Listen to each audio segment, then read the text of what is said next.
Mayor Kathy. Mayor Kathy Perry. Good evening. Safety Service Director Bert Sylvester. Auditor Jane Ferraro. I'm here.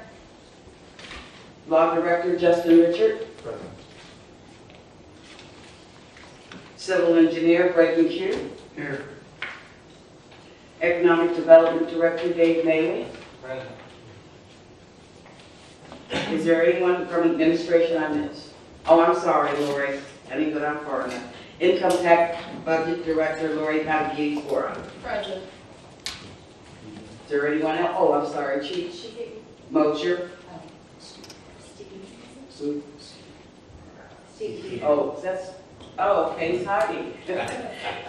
Parks and Recreation Director Steve Pedro. Hello. Again, is there anyone I missed? That's it, President Pro Tem. Thank you. And let the record show that all 9 members of council are present, and the president of council, Claudette Hickson, was not able to be present. That's that community development. Thank you, Mr. Lewis. I have multiple requests for business in front of us tonight. I have no new business. The first piece is from the Planning Commission recommendation rezoning of parcel 600460, which is a 6,600 square feet parcel located on 212 First Street Northeast. This zone change request is from O1 Office District to B2 Central Business District. We did hear from an individual who would like to place a sporting apparel retail shop at this location. We do have a public hearing scheduled for next week at 6 p.m. Does any council members have any questions or any concerns with this piece this evening? All right. Seeing none, I will move on to my next piece of old business. This is to allow the city of Massillon to accept an OB Tiger statue valued at approximately $90,000 from an anonymous donor. This was brought to us by individuals along with the 2022 Football Booster Club. Any questions regarding this request? Mr. Lewis. I don't particularly have a question regarding that, but I just wanted to point out that there was a question asked about downtown businesses and the reception of this. I think most businesses I spoke to are appreciative of the idea of anything that helps bring downtown. I would once again want to continue to lobby for vendors. They've been trying to extend their patio into some city-owned property. So I do hope that the city starts to work with them and make that happen. It's in the same general area as the statue, so it kind of makes sense that all that could happen at once. I know Mr. Fair's been involved with them on the same issue. So it could be one project. I know they're willing to do their own part in it. So I can really make that spot a nice spot to sit down, have lunch, enjoy the statue, and enjoy our downtown. Has there been any discussions regarding the vendor's situation with administration at this time?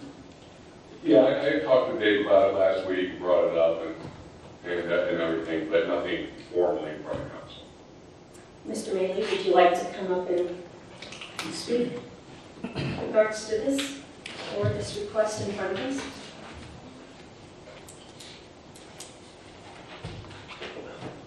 Madam Chair, we've had numerous discussions with Jackie down at Vendors. There's the question with regards to how we set up sort of the lease or not given the property to use. We have had some ongoing discussions with her and also with the alley with the hideaway there. We did find a way to do the alley with the hideaway through the liquor department, and I talked to Jackie last week about it, and I reached out to the liquor department, she was too, to see if that process would work with her too, and I think it should at this point. I've talked to the law department, they feel comfortable we can move forward, so I don't see a big issue with that. We should be able to move forward on that. All right, great. Thank you, Mr. Maley. Yes, Mr. O'Carty. I do have a question while Mr. Mayor was at the mic. So, the mic's just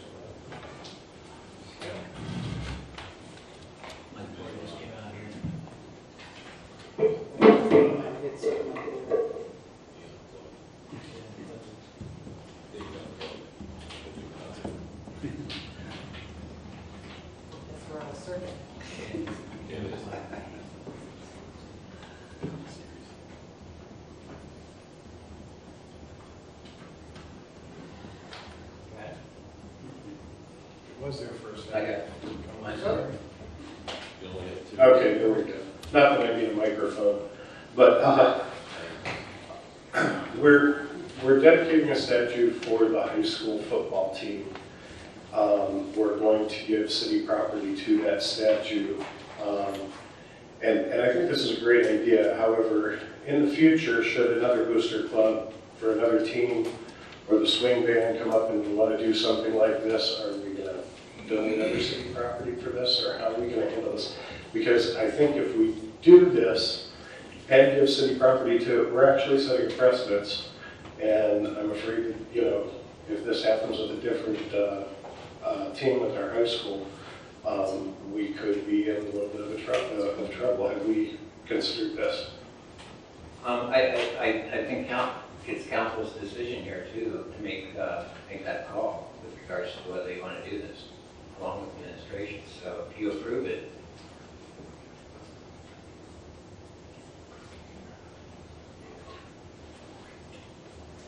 Mr. Lewis. I mean, in response to that, I can't speak for everybody. I personally wouldn't be opposed to other organizations wanting to put together some celebration of our young people and their traditions. And if it ended up on city property and it was appropriately placed and well done, I wouldn't oppose it per se. Anyone else for Mr. Ray? Questions for Mr. Ray? All right, thank you. So this will be voted on at next week's meeting.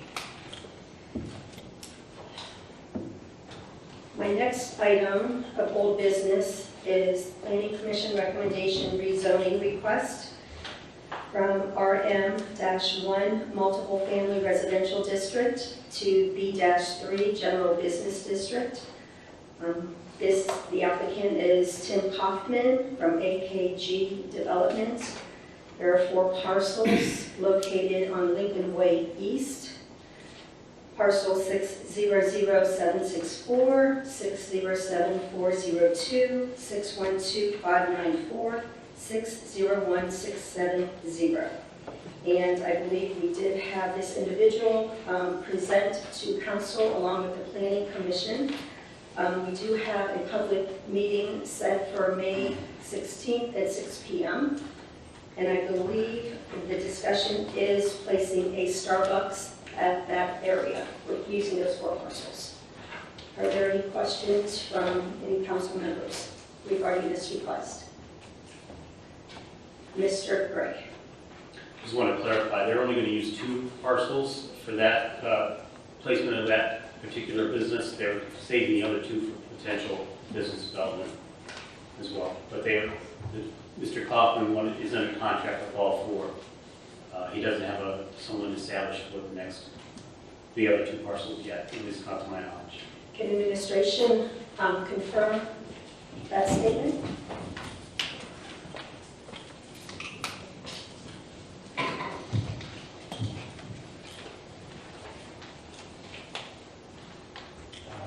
yes, that is an accurate statement. And I believe, if I recall correctly, there was, I believe, 2 neighborhood meetings regarding this request.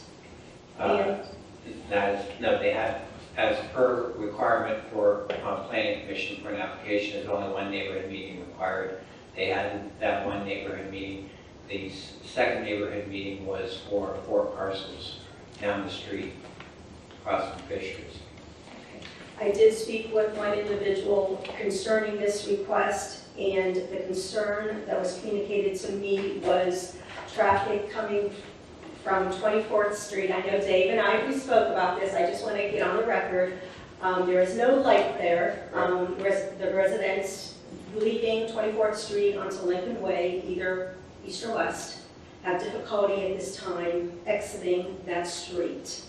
And that was one of the concerns with this zone request, is adding additional traffic in that area and something to alleviate those residents from exiting their street.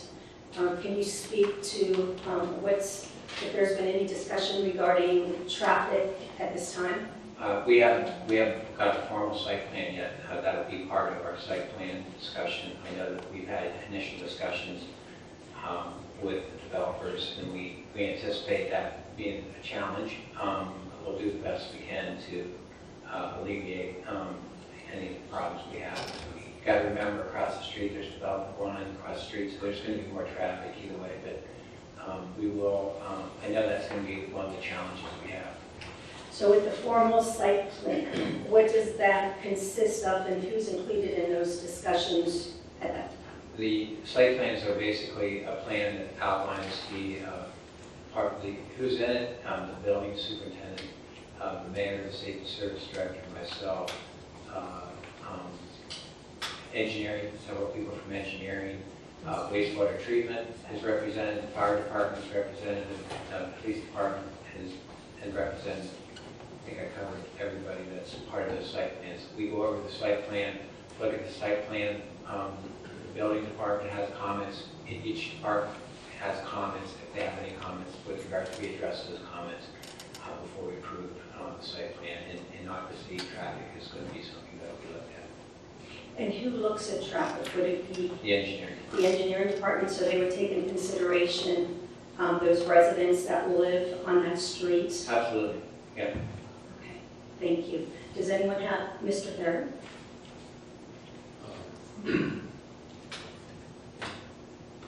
Yeah. Give me a second here. Wasn't anticipating such a quick turn. Bill, I had a question. I really do. I saw this, and my understanding was that the Starbucks was going to go in there, and they had 2 outlots. Are we going to wait on this, and then we're going to table this until after the hearing? Yes, Sorry, but there will be no vote until the public hearing. that's what I was thinking. Anyone else? That is my main concern, is the traffic at this point. That is my main Based concern. on our conversations, yes. Thanks, Mr. Ray.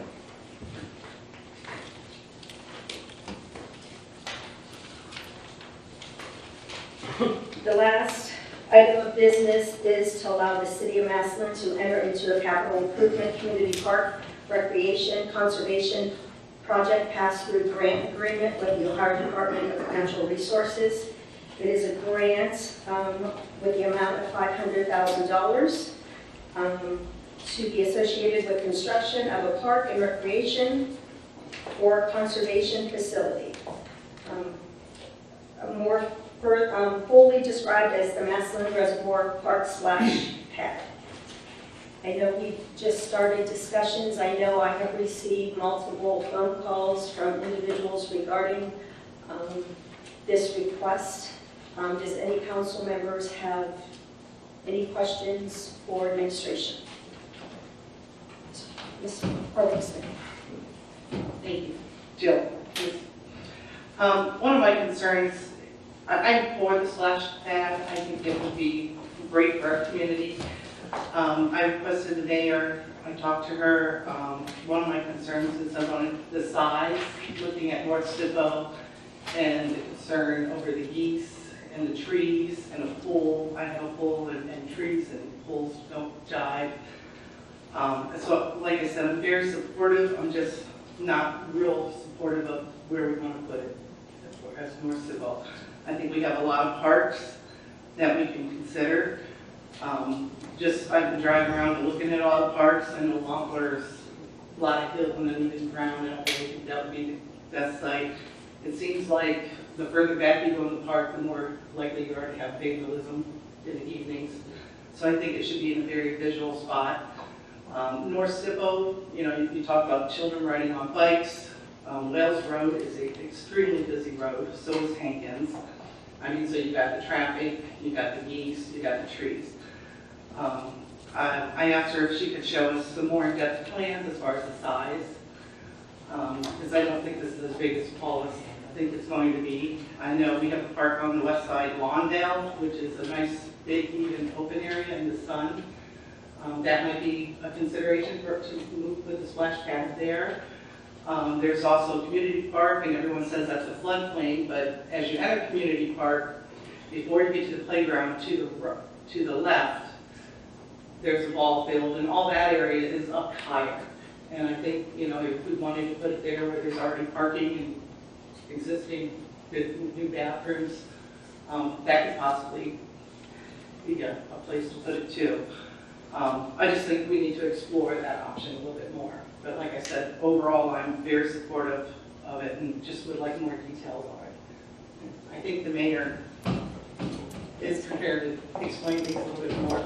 Mayor, if you would come up here and present to us regarding information you have before I prematurely start asking multiple questions. Sure.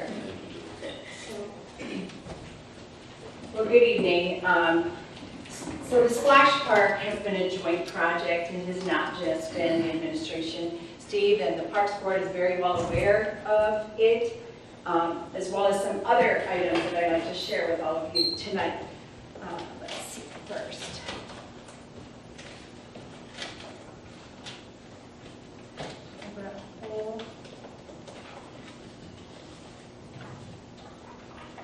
David, do you want to? David's going to pass these out to you. So you can kind of get an idea. I'm going to keep one for myself. So it's not just the splash park that we want to have. It's the restrooms there are not handicap accessible, so they need to be ADA compliant. And then there's the splash park. It also has a fence around it, so the children will be fenced in. And I want to say right out of the gates that children must have an adult with them. It's not going to be some place that you could just drop off your children and go shopping. You have to have an adult with them. We're not going to have a lifeguard there because it's a splash park, and that's not required. But we will have an attendant there. That will be, when the park is open, we will have an attendant present. So you can look at that. Then there's also a playground there that we'll be adding, the playground as well. And the site has been chosen by the family of Jake Rogerson. They would like it to be at this site. If council is going to change the site, I'm going to have that conversation with the family. But it is a perfect site because of the walking path. It's easily accessible, and then within the plan, this parking lot here is going to be expanded. So there'll be more parking spaces there as well. And then there'll also be parking along the front. They're going to move some of that grass back to be able to park along the front. But there's more than just the splash park. So Steve and I, we wrote a grant to visit Canton, and we also found a grant from the Rotary Foundation of Massillon. We recently presented to the capital campaign, and this is, do you want to hold it up for everybody, Steve?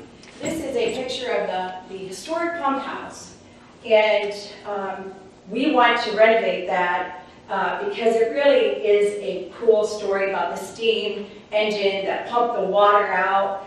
And so this pump house could be anything. I mean, there's so many possibilities for this pump house. We just presented to the capital campaign. The project is about $535,000. We have $100,000 from Visit Canton and from Mass Rotary. And the Parks is going to put in $75,000. The city has promised $125,000, of course, with your approval. And then we've asked for $235,000 from the capital campaign.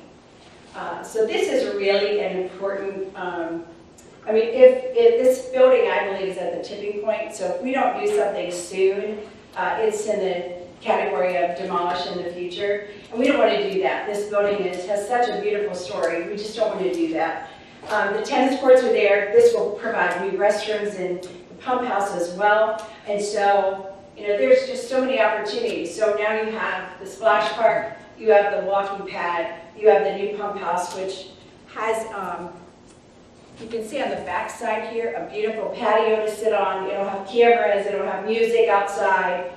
So this is just a wonderful, and all of the funding incorporates all of this, plus the renovations inside. So it's really, that's like a whole package of deal for our park there, Christine Park. Steve has been working on this for a long time with us, and we finally were able to present to the capital campaign. We haven't heard back, but we did see some heads nodding yes when we were presenting that they liked the idea. The next part I'm going to let Steve talk about, because there's another piece that we've been working on behind the scenes, and because the splash park is coming up and we just presented to the pump house, I wanted Steve to talk about another piece of this. Some of you may know that a lot of people want a pond where the former reservoir was. I'll tell you, a lot of people don't want it. So there's some, it's a decision to be made by us as a city, as an administration, as a council, to go forward one way or the other with this. There are a lot of different, there are several different options. ODNR has stated in the past you can get up to 50 acre-feet, which means 5 acres of surface area and no more than 10 feet deep. That is the maximum. My idea would be about 30 to 35 acre-feet to stay completely away from the dam, away from, back far enough with a big enough pond to stay completely away from ODNR's jurisdiction as well. The people that I've talked to, I think we all agree on that. We want to be as far away from that as we can possibly be. There are several different options to try to find funding for this. We did a survey, and it came back in favor of building a pond if we could find funding for it, rather than just taking it straight out of the coffers of Parks and Rec. Right now we don't have that money. We have money for operations. We have a decent carryover. As you all know, we just got our pool fixed, or it's not done yet, but it's getting fixed. That was pretty hefty. So there are options, and we're going to look at all of them, and hopefully we can come to a conclusion to make our park good and do the right thing up there. So we are working on that. It's not been left by the wayside. Okay, so with that, do you have any further questions that either Steve or I can answer? I'll start. I know the geese have been a problem in the past, and I know over my years here on council, we've had multiple individuals attend meetings and communicate their concern about how to remove the geese from this area, from the reservoir part. They like water. That's what we were told. They like water.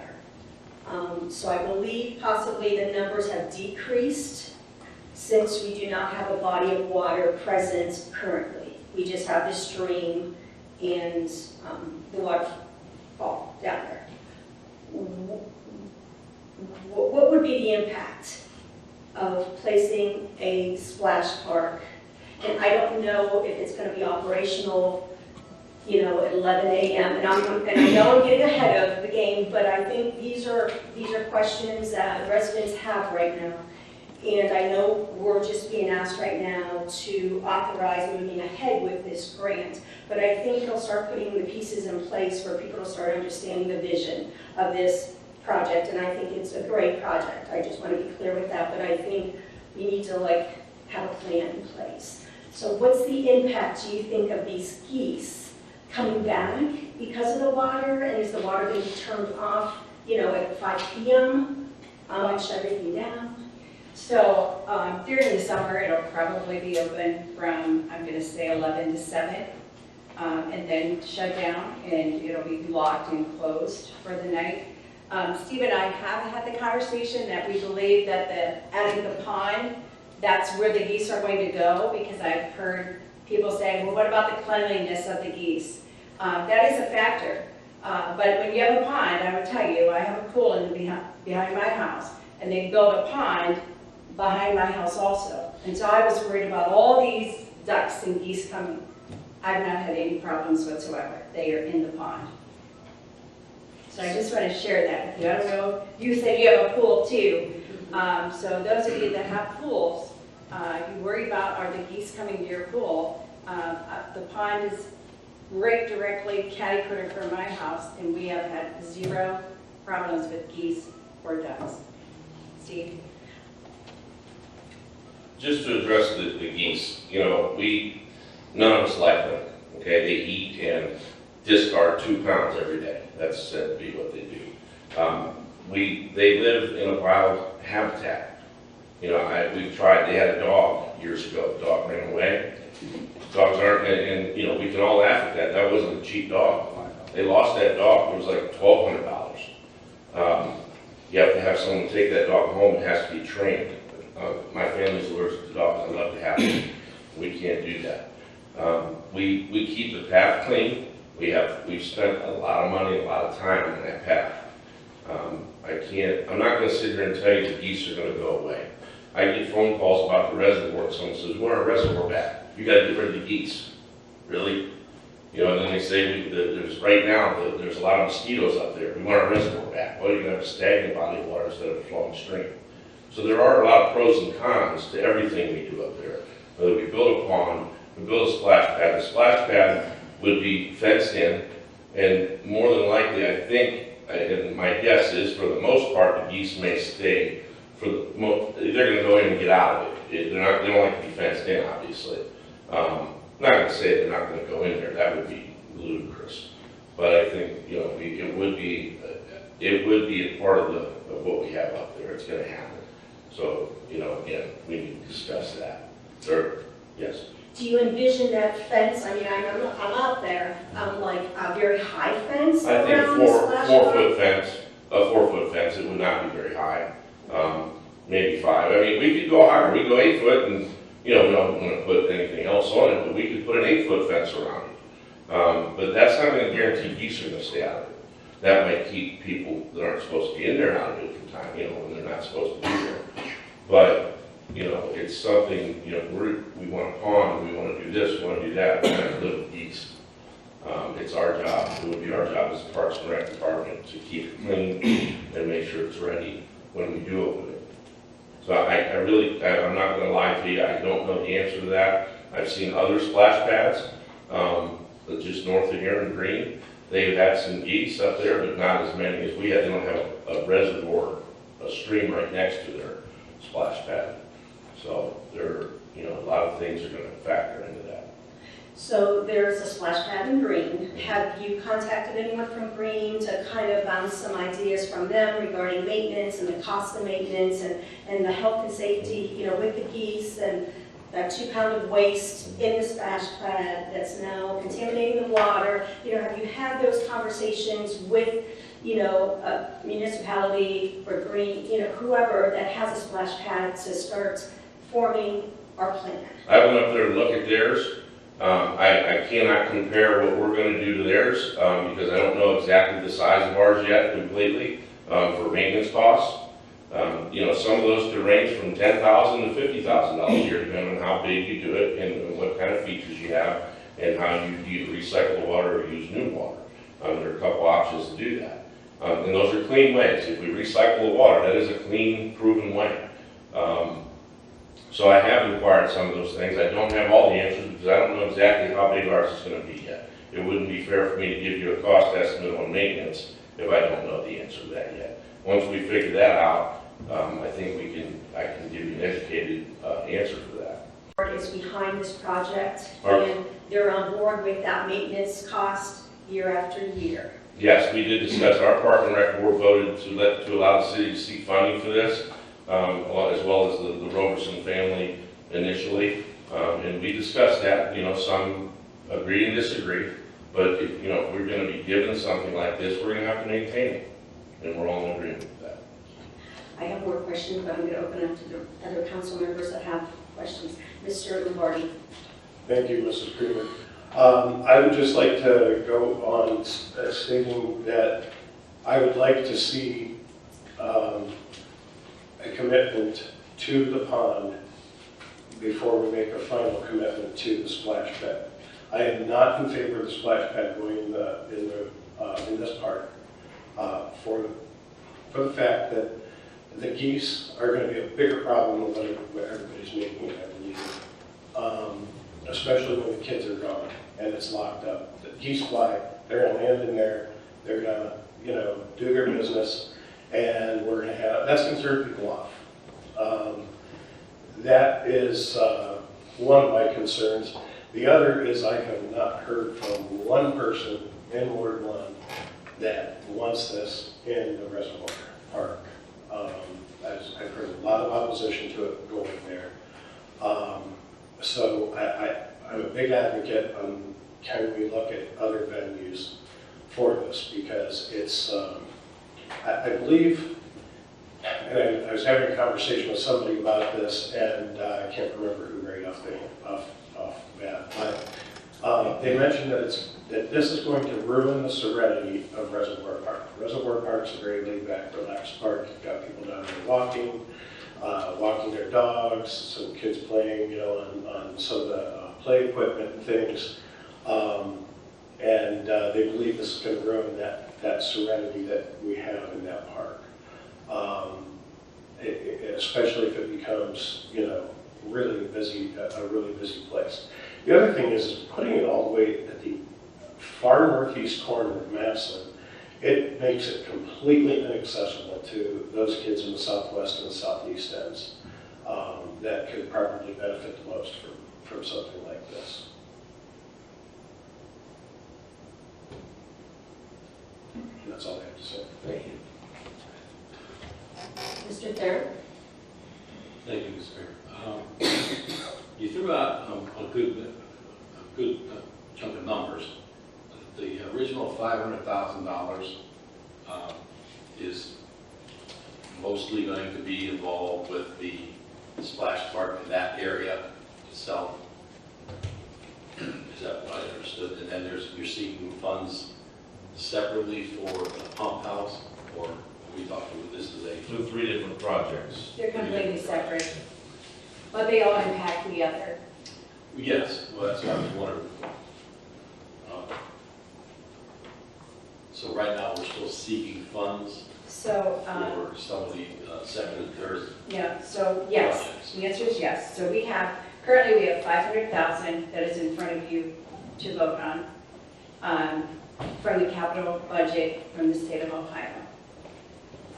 We also have $300,000 from the ARPA funds, and we have $101,000 from the Riverson family. We also applied for capital budget funds for this year, and we applied for $1.2 million. We don't expect to get $1.2 million, but we're hopeful that we'll get something to go towards the splash park. 1.4. I'm sorry? 1.4 million. So We requested $1.2 million.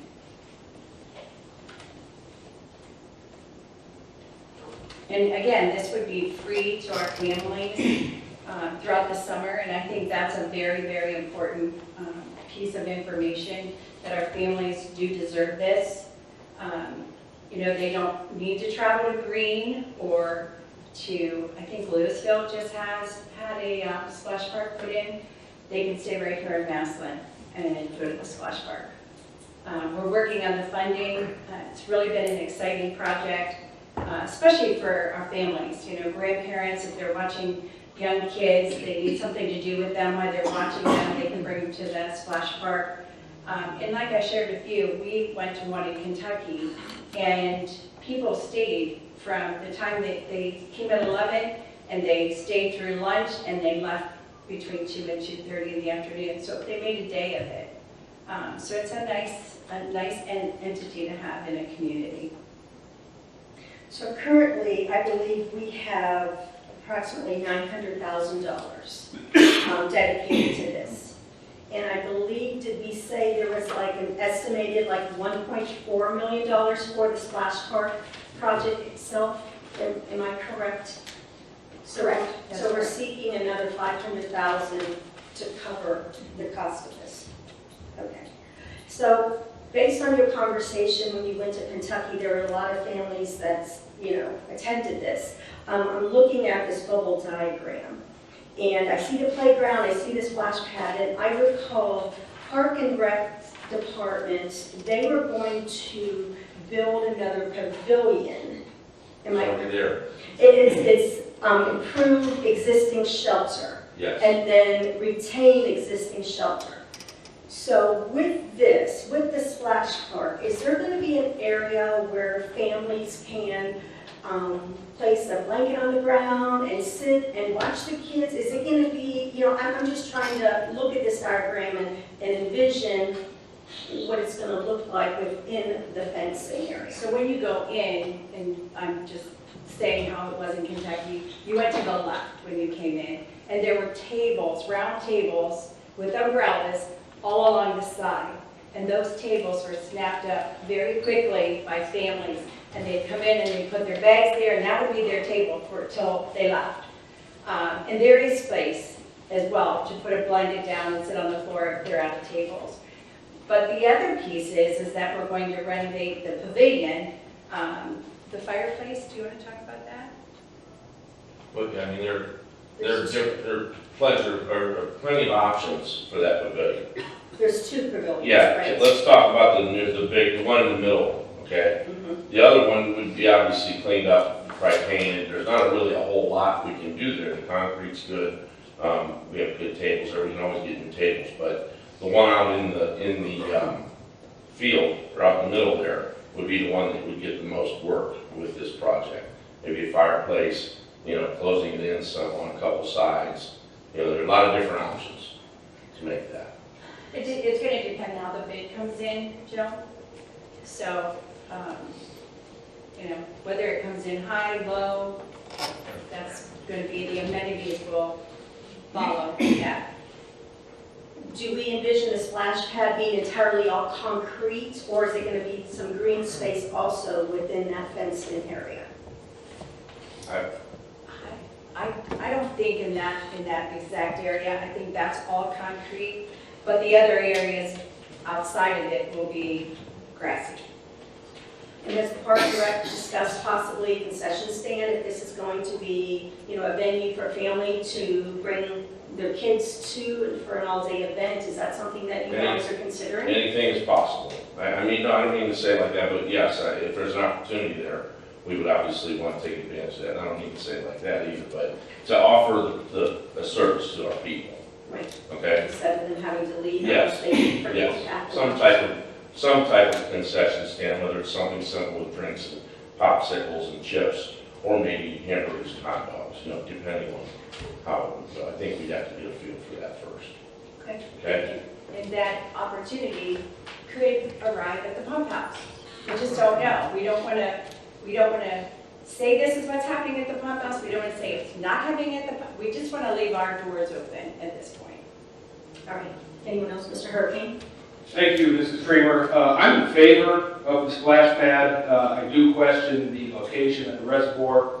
I agree with what Councilman Lombardi said. I believe there's a serenity, as he mentioned, atmosphere to the park with the walkers and those that want to go and relax and to just enjoy the natural beauty of the park.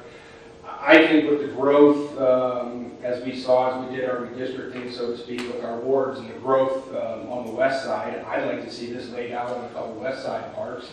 Oakville Park comes to mind as a good location, but I think it's something to really consider. I'm for it. I'm not against it in its idea. I think it's a great idea for Massillon and for our families. I just don't know if this is the right place for it. I really do. I think the west side is a good location for it. Plus, with a pond or renovations to the pump house, I mean, there are multiple parks throughout the city. I'm not sure we have to put everything in one. So that's my 2 cents.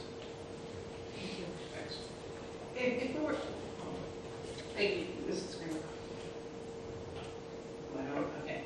So I'm sure that we could get a breakdown of cost.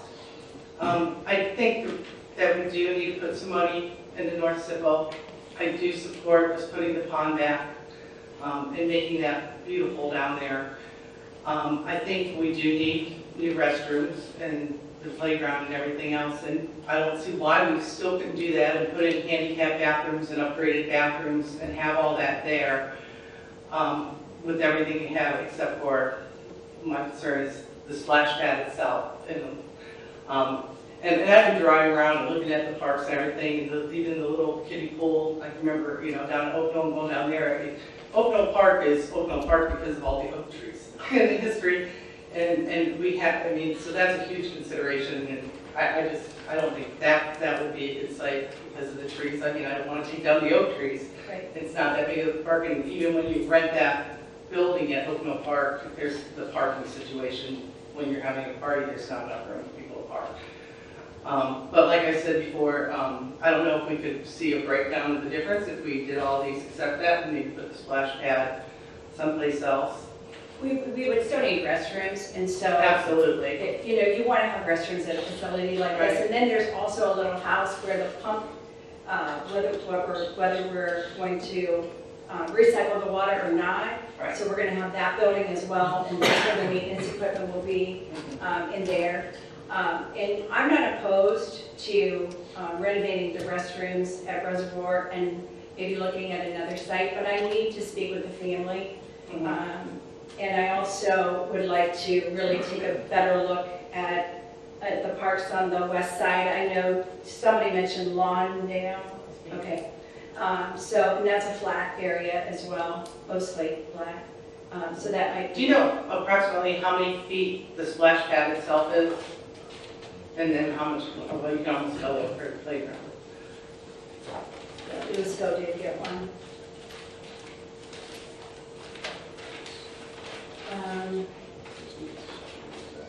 Yeah, I don't think we have decided exactly. We haven't, are we thinking about max occupancy number?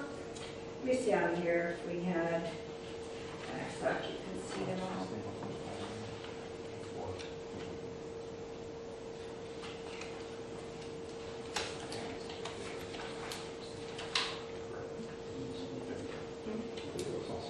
Yeah, it doesn't. That would depend on how many features, and that is not, that hasn't been finalized yet either. Depending on how many features it would have would determine the occupancy. And then that would determine the space used, not to avoid the question. There's a lot to be done. You talk about other projects or other places. If we're gonna start looking at other places, we've been on this for almost 3 years. I hate to say that, but now we're gonna go backwards and try to find a site plan for another park, which is fine if we're going to put it somewhere else. But that's going to take some work. And, you can't just say, okay, we're going to put it in Lawndale, we're going to put it at Oakville, and then just go with it. We have to, this has kind of been mapped out on that area, which we have to do that work elsewhere as well. Mr. Lewis? I like the idea of the splash pad as well, and I think we got a couple of things in front of us. Right now, we're looking at just getting the grant. So location, I guess if we want to debate that more later, we can, but if we're in favor of getting the grant, we can kind of move forward with this. But I understand we also have to discuss it all at the same time. Also, when I start looking at the idea of a new location, I'm trying to think of our parks. No offense to Ms. Harwood-Smith, I don't like the idea of Lawndale, it's really just a big open field surrounded by houses. There's no parking lot, there's no other anything there. So that becomes problematic. That is, I look at it as like, what is a true neighborhood park and what is a true community park? Lawndale is a true neighborhood park. If you don't live in the Lawndale neighborhood, you've probably never been there, you might not even know where it's at. Where your community park, your North and South Zippos, those are community parks where people throughout the city come and will visit. When you look at Oakville, I'm not an arborist, but I would imagine you have to cut down 30+ trees. And part of the splash pad is you want sun. Well, trees block sun. So you're going to be cutting down a ton of trees for parking and all that. Cutting down a tree these days is like $5,000 a tree or more.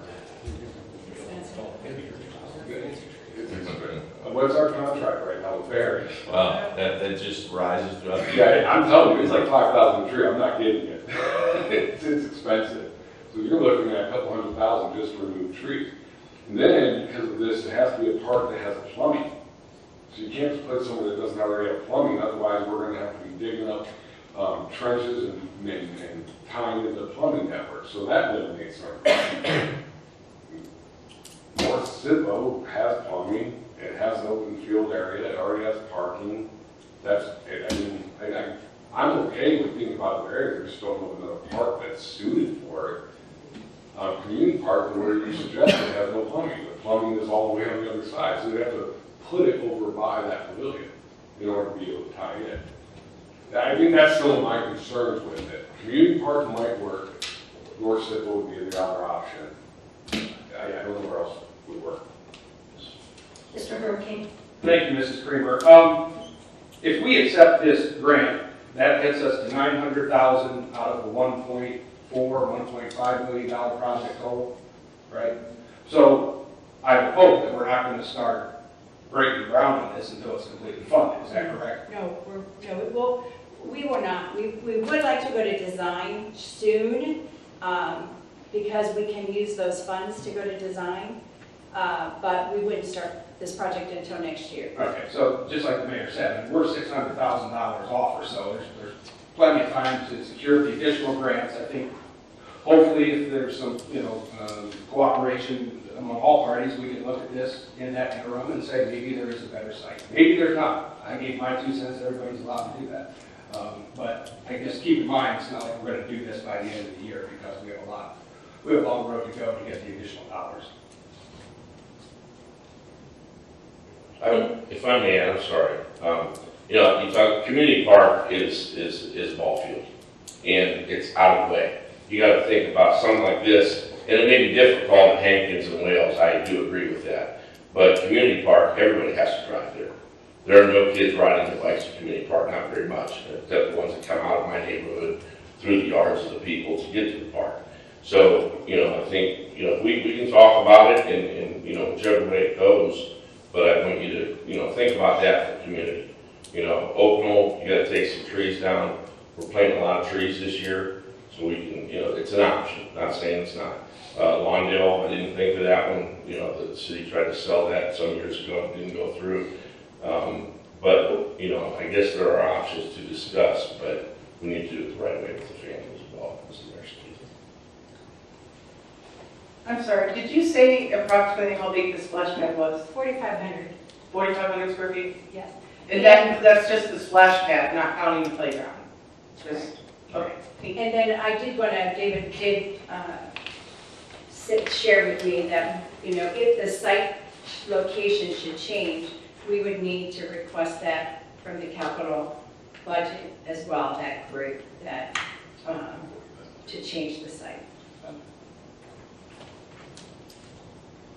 Thank you for answering all that. Okay. I'm sure we'll have more. Anyone else have any other questions? Thank you. Thank you. Mr. Lewis, that is it for me. Thank you. Thank you. Economic development. Nothing today, Mr. Lewis. Health and welfare. I have nothing. Thank you. Parks and Rec. We covered what I wanted to talk about. Thank you. I have nothing else. Police and fire. Mr. Lewis, nothing for police and fire. Public utilities. Nothing from public utilities. Rules and courts. Nothing for rules and orders. Streets and highways.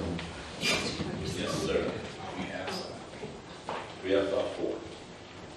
And these are all just, call them pass-through. We've already approved the money for them. The first one would be preparing an ordinance to authorize the Director of Public Safety and Service to advertise for and receive sealed bids and enter into a contract with the lowest and best bidder on the approval of the Board of Control for the St. Andrews Estates Improvement Project Phase 4. Current project cost estimate is $199,795. It says here the funds have already been approved in our budget.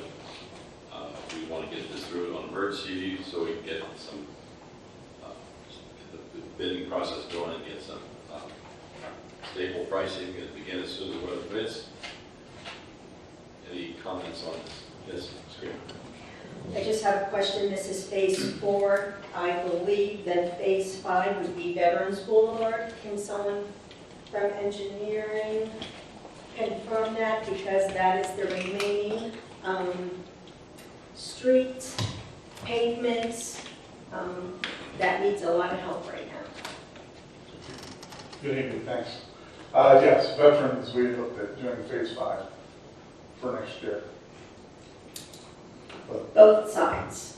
yes, Okay. Going in and going out. correct. Thank you. Any other questions or comments? So we want to try to get at least this part done this year.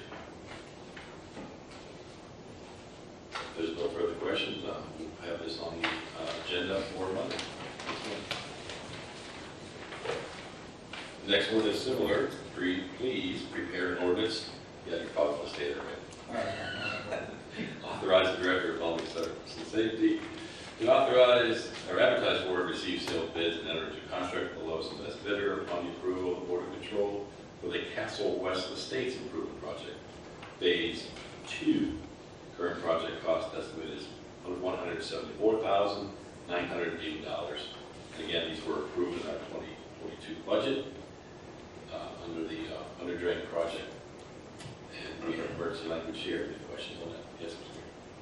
Yes, just verifying, this is from Journey Avenue Northwest to cul-de-sac. So what is remaining, or how many other phases are remaining in this project? We would look at adding the third phase next year from Journey to 32nd Street. And that completes Castle West, That section, correct. but not the allotment. Journey is the other street, but we haven't had, it's held up pretty well. Okay, so we aren't looking at any We're not other. looking at that section. Okay. Just the original Castle West that was put in, I think 88 or 89, it's around 89-ish, somewhere in the early 90s. Okay, thank you. Mr. Steve. Thank you, Mr. Thayer. I heard from a couple of the constituents on Castle West earlier this week. Just to clarify, the underdrains in phase 1, they wanted to know if this phase 2 is going to impact that phase 1, as far as them being pulled out again and replaced again. No, we're not removing any underdrains. The underdrains were put in for the purpose of draining the current subsoil, and the new pavement will consist of a base layer of asphalt, and then top coat asphalt. So we won't, the underdrains are 2 to 3 foot deep. Will be less than 18 inches deep in the roadway. So. Okay, thank you. The other question I had is, in the legislation, it says to begin, I'm not seeing it on here, but to begin as soon as weather permitting, which is kind of an open plan. So I know they are, I went down there last Friday, looked at it myself, and this, I'm going to request that we put this on for emergency and forego the 3 readings, because it is to the point where I think it's a danger to drive on that road. So if we can pass this as soon as possible, I'd appreciate it. But is there any way to get a better clarification of when this can begin, other than as soon as when weather permits? The best I can tell you is, as soon as I have council's authorization, the next day I send an ad to the Independent, which they need the following week, be the first advertisement. And it's 3 weeks and 1 day until we can open a bid. So about a month, what was around 4 weeks, and then depending on the placement of that, or the date, we'd have Board of Control, first Tuesday after a council meeting, and then it usually takes, we've been getting pretty good at it, a week to 10 days to get a contract signed before we can actually start. So you're probably looking at mid-June? Correct. Yeah. So yes, expeditiously as possible. It already has emergency language. Right. Yeah. The new ones with these funding, I think, especially when we look for bids. The sooner we get them done, the better it's been, hasn't it? It has. We tried to get it out before a lot of the other communities, and unfortunately this year, the snow didn't come out until mid-March, and we had, some more evaluations to do on, and with the other legislation coming up the streets and everything, we're just a couple weeks behind last year, but we're still in good shape, so. Pray for good weather instead of rain. Yeah. Any other questions? Concerns? Is similar. Please prepare an ordinance to authorize the Director of Public Service and Safety to advertise for and receive sealed bids, then enter into contract with the lowest and best bidder upon approval of the Board of Controls for the 2022 Catch Basin Replacement Project 1. The project will consist of 39 catch basin replacements. Total estimated project cost of $149,150. And again, this is already in our budget. Any questions? Ms. Green? Yes, there's two projects. I believe there's 39 catch basins each. So when we went out to bid last year, did the same company bid on both projects? They did. So are we, this is my concern, if the same company bids on them, then are they getting them done in an acceptable amount of time, or are they prolonging this replacement and we're going into late fall and winter because they don't have the manpower to get these completed in a timely manner? No. They've been on time and within schedule. They've been finished before, I want to say mid-October, before we head into winter. And that's our schedule for these catch basins. None of these catch basins are on the street list, so they don't affect the actual street paving. These are completely separate. If you remember, in the last few years, we've been putting a lot of money towards the catch basin list, whereas we had our number 5, we were rated 4s and 5s, our worst catch basins in the city. We've gotten that down to about 56, I think. If you count, using both lists, there's actually 64 here, plus there are 14 rehabs, which are, they're newer catch basins within the last 10 years that need some attention. So they're not a full replacement. We're not digging out the concrete bricks and casting. We're actually just fixing 14 of those. We're just fixing the top few courses and then putting on new grade. The other 64 with the two lists combined are actually full replacements. Is that the expected time frame for these catch basins to last us? Only 10 years, or did we find that there's like faulty material or the installation? These were ones that were put in 10 plus years ago. They're not the newer ones, the ones we've been doing in the last 5 to 7 years. The ones from years ago. Any other questions or concerns? Thank you. This also will appear on Monday's agenda. And the next piece, please prepare an ordinance to authorize the Director of Public Service and Safety to advertise for and receive sealed bids, and enter into a contract with the lowest and best bidder upon the approval of the Board of Controls for the 2022 Catch Basin Replacement Project 2. The project will consist of another 39 catch basins, rehabs, and replacements. The total estimated cost for this one would be $124,700. So, I think, any other questions? Or yes, Mr. Freeman? Previous years, we've had a breakdown by ward, the number of miles each ward. The number of catch basins? The street paving per ward. We're not on that one yet. We're still on catch basins. Phase 2. Oh, we didn't group them. Sorry, I'm a little anxious. Thank you. We'll get there. It's next. Yeah, it's next. That's okay. Any other questions about the phase 2? No. Any other questions about phase 2? All right, we place that on. And then, for our mutual delight, please prepare an ordinance to authorize the Director of Public Service and Safety to enter trials for and receive sealed bids, and enter into contract with the lowest and best bidder upon the approval of the Board of Controls for the 2022 street resurfacing project. And this doesn't have a number, so I'm going to go with this is the one. Current project cost estimates of $1,730,000 to be funded through these four different funds here.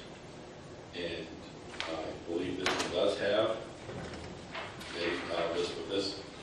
I was asked specifically about First Street north of Lake, but I don't see that on here, so I would have to report that that wasn't included this year. I'd be happy to report that that was approved last year through council. We set aside $65,000 as part of the state project. So the state is actually doing that from Lake Avenue to the city corporation that's on the north side. Oh, awesome. So that will be on this, just not this one. It's just not this I one. will change my phone call to a happy one then. Any other questions or concerns about this? Yes, Ms. Greer. Okay, can we address on previous years? We did get a breakdown per ward of the paving. In miles, I don't have each ward broken down. I just have the total amounts. can I you? can get you those. Yeah. Give that in and she can forward to them. All right, perfect, thank you. It's 10.18 miles. Yes.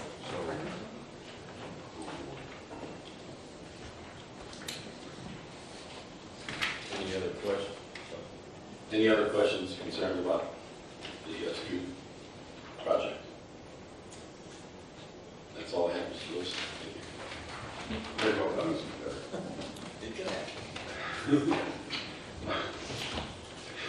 All right, thank you. Good. You're welcome. All right, for finance, first piece we have is please prepare an ordinance to appropriate from the unappropriated balance from the 1100 general fund, arbitrator services and contracts, $30,000. If someone from the administration would like to speak to this.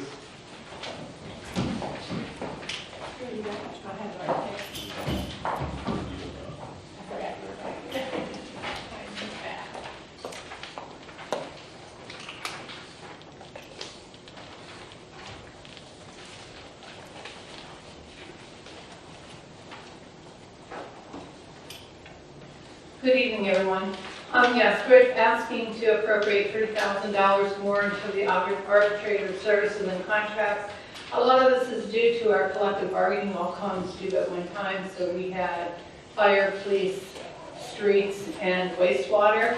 As those contracts go on and the talks go on, and if we have to go into anything that has to do with mediation or arbitration, that is an added cost. So that's all happening at the beginning of this year. So that is the basis for this. We've also had some things where we've had to work on some labor issues through that, services and contracts with litigation. And we have a few things that we've done jointly with the law department that has to do with leases or things like that. So that is why we're asking for the addition. And the necessity for the emergency language? Well, I would say yes, because the timing of that thing, bills that might come in, I can't guarantee what those bills would be at this time, but to make sure that those are paid in a timely manner, I would ask for emergency language. I mean, like, if we were past this Monday, you would have it free to you in May. Doesn't seem like that would be unreasonable for someone to give you a 30-day invoice. I will check with Mrs. Sylvester when she comes back to see if there's any anticipated invoices coming within the next 30 days. Thank you. Welcome. Ms. Mertens? Thank you, Mr. Lewis. Thank you, Mrs. Boron. A general question. Do you know, can you estimate approximately how much money we spend in a given year on outside legal counsels? I can't do that off the top of my head, but I could do that. I could get those numbers for you. I could pull those reports, but I do not know off the top of my head. It does vary from year to year depending upon what issues that we deal with. Just like I talked about the lease contracts, that those don't always come up. So I can get you some figures on that if you like. Okay. Thank you. Sure. Anyone else? agenda. Our next piece is coming out of the law department. They are requesting us to consider the addition of benefits for a part-time attorney, and that comes with a couple other caveats. I'll go ahead and call up Attorney Richard to review, and it looks like Attorney Bartos is joining.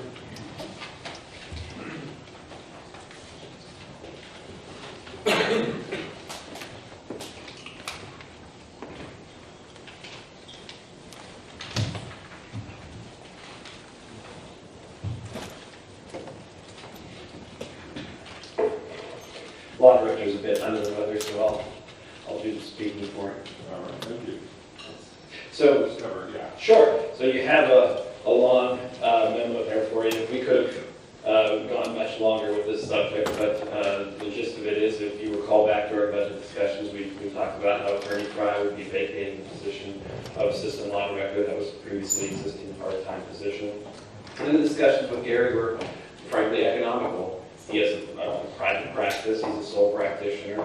His office was in Canton at the time. He had to commute to our offices. There was time taken from his private practice where he was able to bill higher hourly rates during those hours to come here and make the $31.53 the hourly rate for our position. And there really wasn't a carrot that we had to offer him to stay at the time. The concept of potentially looking at benefits did come up. Because I was aware at the time that the city of Canton did offer benefits. And so that came up briefly when Gary talked about leaving and made his intentions known. But ultimately, Attorney Fry had intention to expand upon his private practice and decided to move on. And so at that time, we said this is a good time to test the market, see where things stand, and that's what we did. And so we went out, we used the Director of Civil Service, who's an HR professional, to post the position. We went through a 3-month posting process. It was an arduous process, not just word of mouth, talking to other attorneys we knew. We used LinkedIn, Indeed, posted at different law schools. I think we paid money to post too. This wasn't the freebie process. And we received ultimately 8 responses. 3 of those were not even licensed attorneys. That was the only requirement that we listed on the posting, was that you be a licensed attorney. So they weren't even licensed attorneys who were in law school. So during that process, we realized that we had some issues. We still could continue through the vetting process. We interviewed a few candidates. One candidate wrote us back to say thank you, but didn't realize the position didn't offer benefits. If you were offering benefits, I would like to be considered in the future, but I'm withdrawing my application at this time. So once again, the benefits piece came back into play. And if you think about it, we're talking about a 20-hour position. We really are looking for, essentially that sole practitioner. They have that hourly rate where they're billing out $200-300 an hour. We're asking them to come here to Massillon. Oftentimes their offices are in the center of the legal world, whether it be in Summit County, they'd be in Akron. If they're here, they'd be in Canton. So we're asking them to commute here. And then they're also having to give up a subset of their business. You're asking them to become a city employee. They're now subject to Ohio ethics laws. So they can't appear, for example, on behalf of on behalf of another employer in front of the planning commission or the board of zoning appeals or before this council. They're a city employee, so they have to give up essentially all of Western Stark County or anything that has to do with the city of Massillon in their private capacity. So that's also a negative with making it a public employee position as opposed to a contract position. And so really the only carrot in the benefit that we have to offer that private attorney and private practice would be those benefits. Now, knowing previously that the city can't offer them, we also did a survey through the Ohio Municipal Attorneys Association, got the responses that you see in the letter of other cities that do it. We did receive 2 negative responses, just got one today. Barberton does not offer them. The one response that I did get from the city of Cambridge, though, was quite telling, and I brought it specifically with me because it kind of sets the tone for the market and where we're at. She said the city of Cambridge does not offer insurance or any other benefits to part-time prosecutors. But in terms of being competitive in hiring, with undergraduate and law school expenses being at an all-time high, and many new lawyers graduating with over $200,000 in debt, they are looking to full-time employment because they can qualify for loan forgiveness and working full-time after 10 years of service. So basically, her response was, yeah, we don't offer the benefits, but you should probably look for full-time employment as opposed to part-time employment. So I thought that was kind of a telling response there. So we didn't want to come to you and say, hey, let's make it a full-time position. We tried to be as fiscally conservative with our ask as we could, while still tailoring our ask to what we needed. We did have Mr. Mack approach us and express interest in the position at around the same time that he was opening his own private practice, a sole practitioner once again. And once again, he expressed interest in the benefits.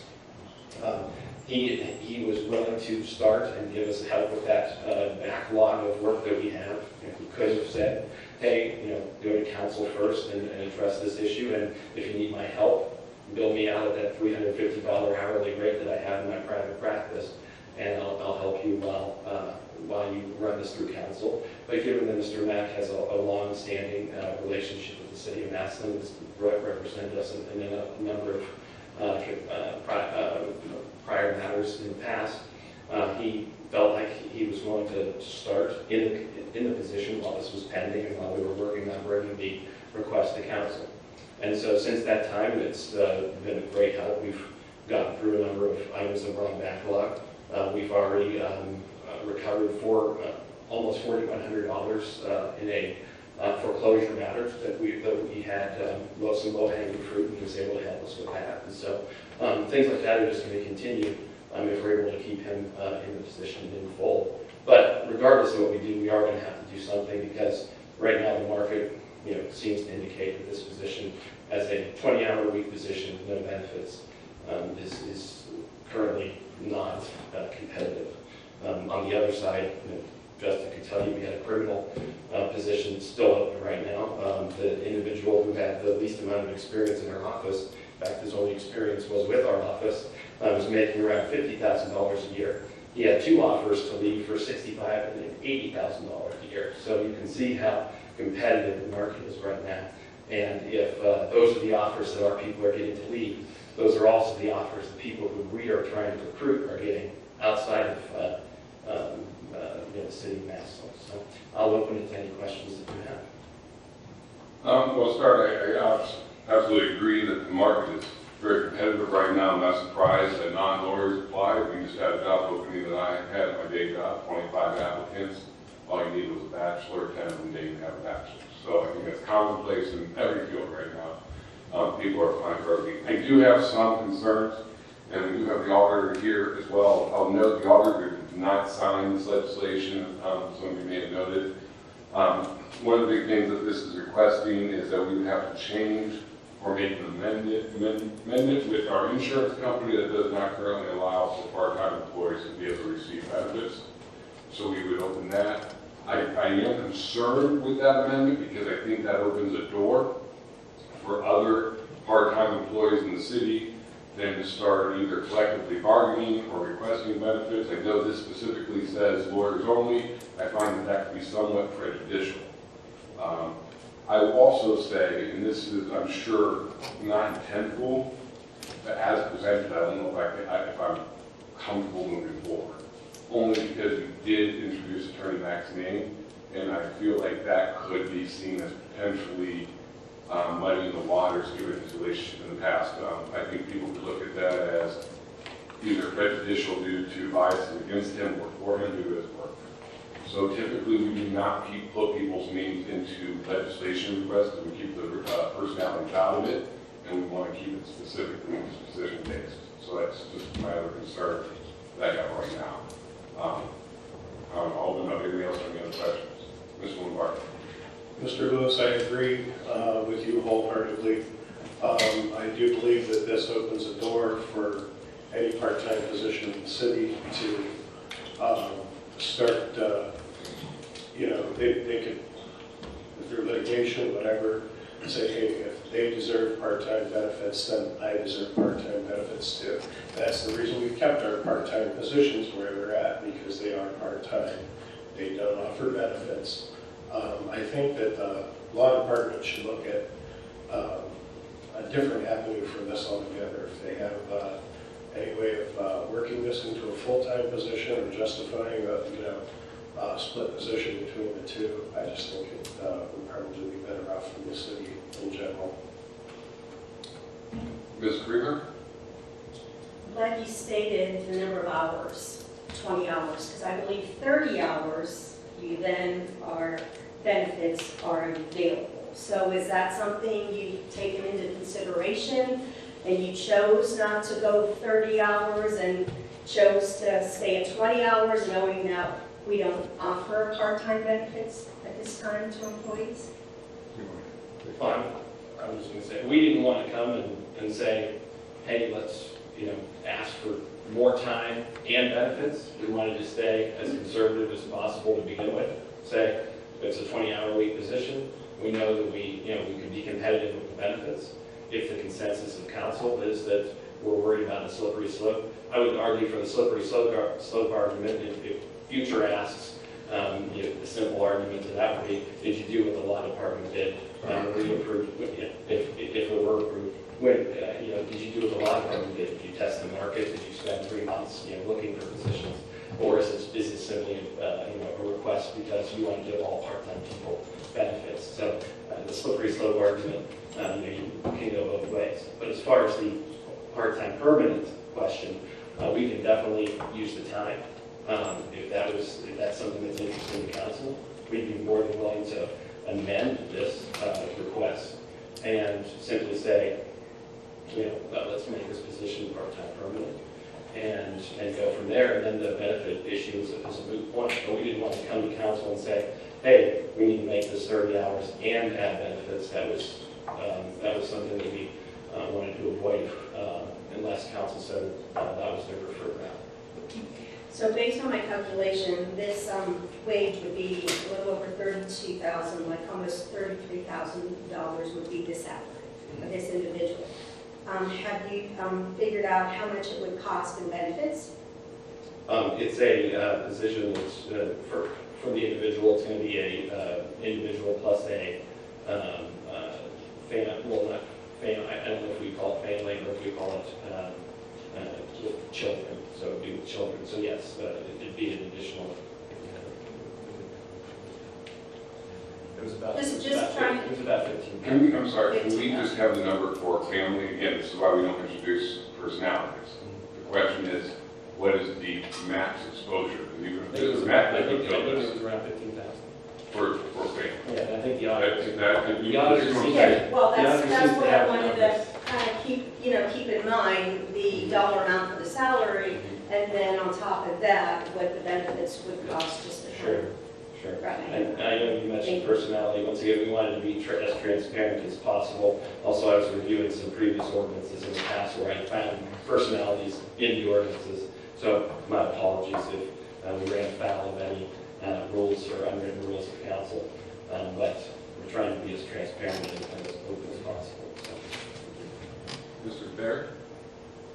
I have to say that the hesitancy with the part-time benefits, slippery slope, or the popularity, I don't know if it's still popular with the Me Too clauses in contracts. Have you had to deal with those? If one agency gets it, one unit gets it, I get it too, that kind of thing. Because I know that was popular when I was here before.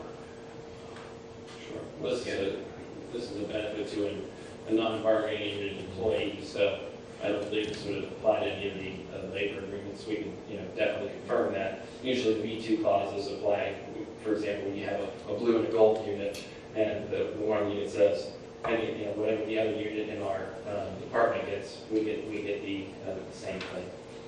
Not necessarily. Sometimes it will apply across the city, but this is a non-bargaining unit position.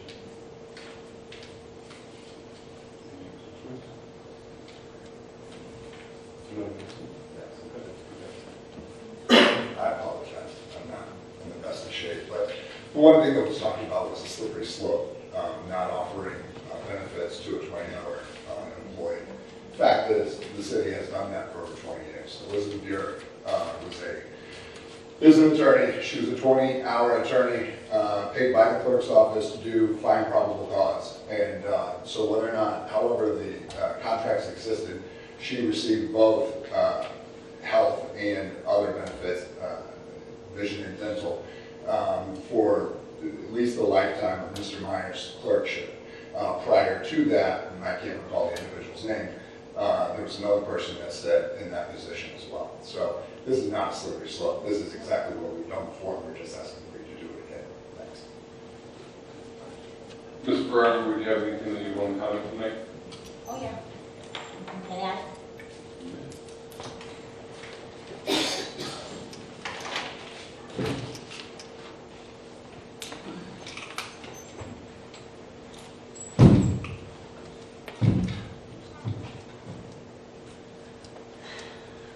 Good evening, members of council. It's good to see all of you tonight.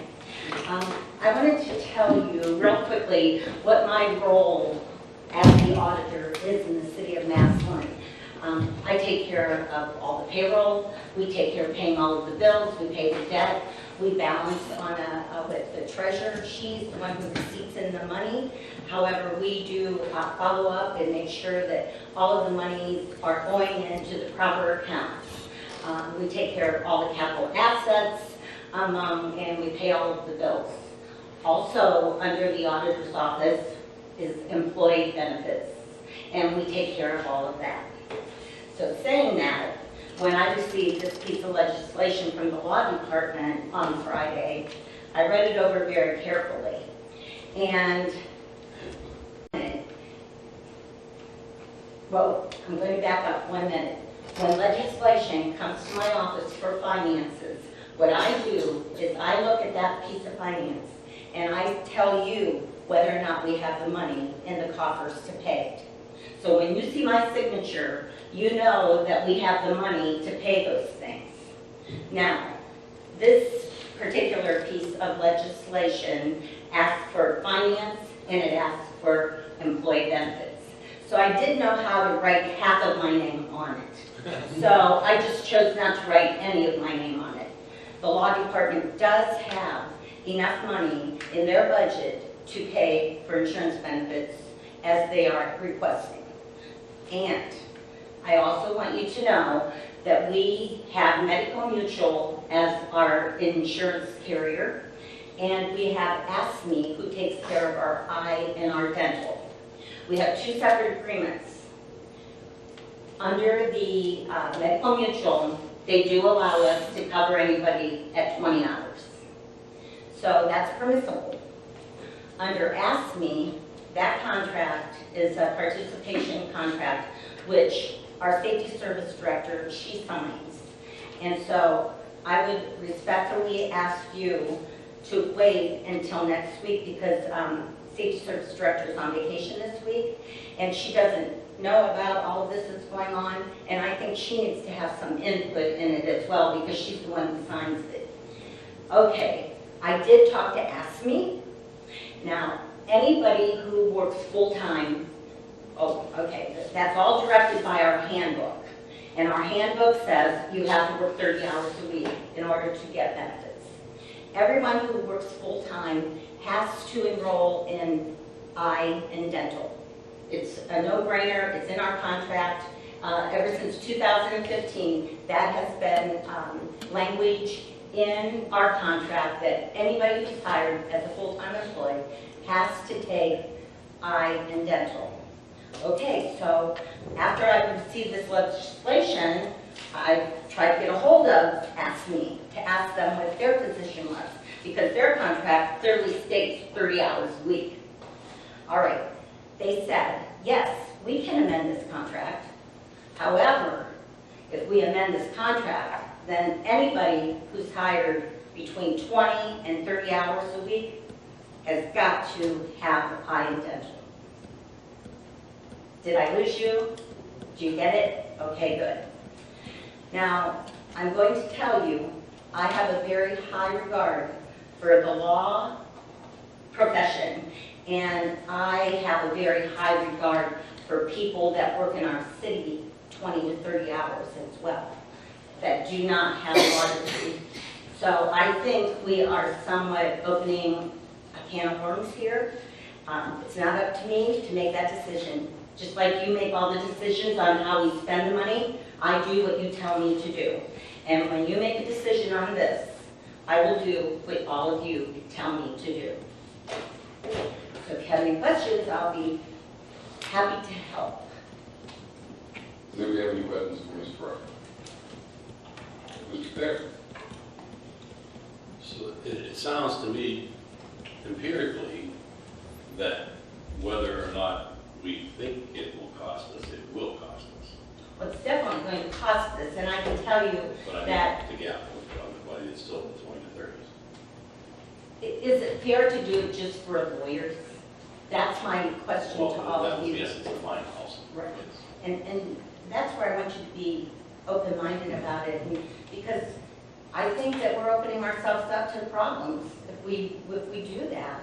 And so other departments do not have money in their budget for employees between 20 and 30 hours. That wasn't added in. So we would have to come to you and say we need money to fund the benefits for these other employees. I'm just asking you to be fair. I'm asking you to think about it. And again, you are the ones who are going to direct me.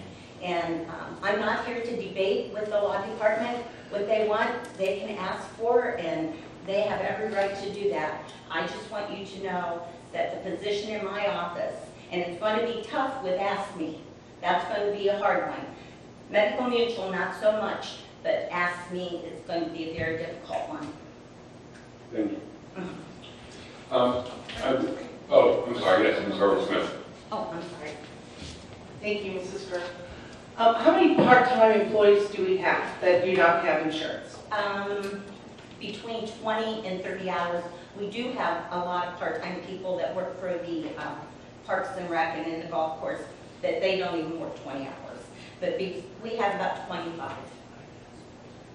And now, if we see an employee that's hired that works more, then we look at that on an annual basis. And if they work closer to 30 hours or 30 hours or more and they're considered part-time, by law, we have to offer them insurance.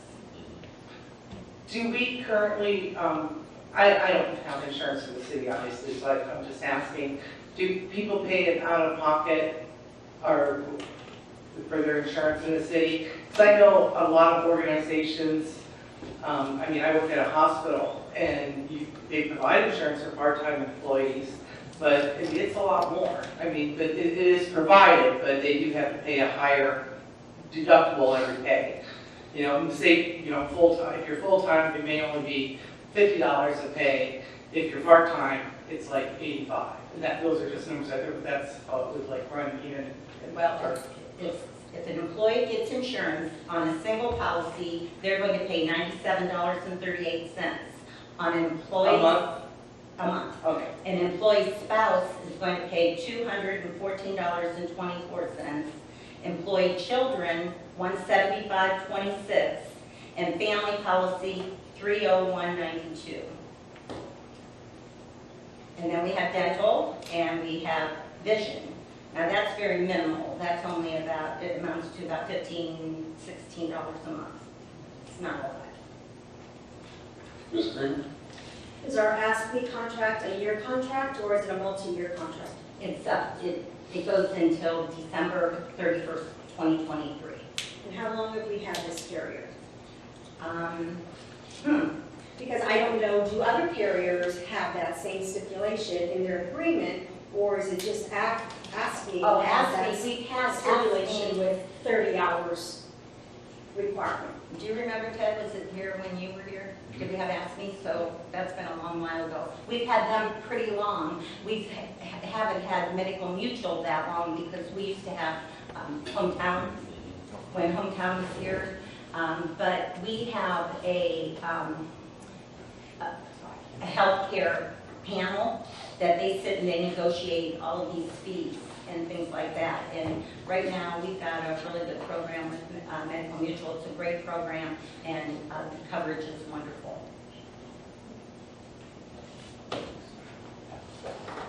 Thank you for listening. I guess as I look at this, I will say that I do not necessarily fault the law department. They're just trying to fill a position. So I understand the logic behind what they're doing. And I understand their logic when they say slippery slope, except I do believe, you know, it wasn't just a year or two ago. I remember the mayor tried to get a little bit of approval to get somebody from 25 hours a week to 32 or 30 hours a week so they could get benefits, and we gave her hell over 5 hours a week of pay. And it eventually happened, but I'm just saying, we gave her a hard time over it. And so this isn't unprecedented that the council in the past has been conservative when it comes to these sort of things. And I think that once we open it up to the law department, the concern is the next time the administration comes and says, I got a 22-hour-a-week employee, want to give benefits. Are we going to say yes? Or if the auditor, or if, city engineer, or any of these other people, whatever. It does become concerning. I know we brought up the clerk of courts, but I also believe the clerk of courts falls under the same reign as the court system, where they kind of just order. They court order it. If they court order it, I have to do it. I don't have any choice. So we do get a little bit concerned there. Yes, Mr. Smith. So when I'm looking at it, basically we're asking to give more money to a position so that way we get a qualified applicant, or maybe somebody with more qualified applicant in that position. Yes, they're saying that their current search on the market, pay alone is not enough to acquire an attorney to fill a position. Benefits are being requested.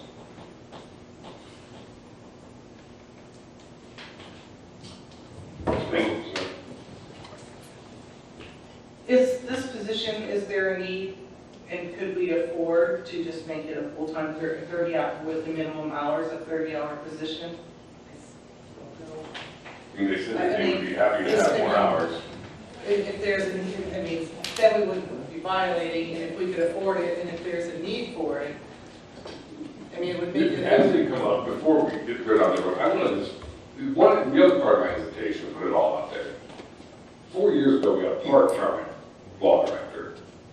Now all of a sudden we have a full-time law director. We just approved in the past budget an intern to become a paralegal or something, and now so there is a part of me that's like, every few months it feels like I'm getting asked to increase the services within the law department. So now, where does that stop? Where do we say, you know what, hold on, try to figure out how to make it work. Maybe it's my years when we were in fiscal emergency where we just told everybody no raises, make all the cuts you can, that now I get a little bit nervous when we start making these bigger. So it might be my personal reference point, just so you know where I'm coming from. Go ahead, Mr. Richard. I'll respond to that.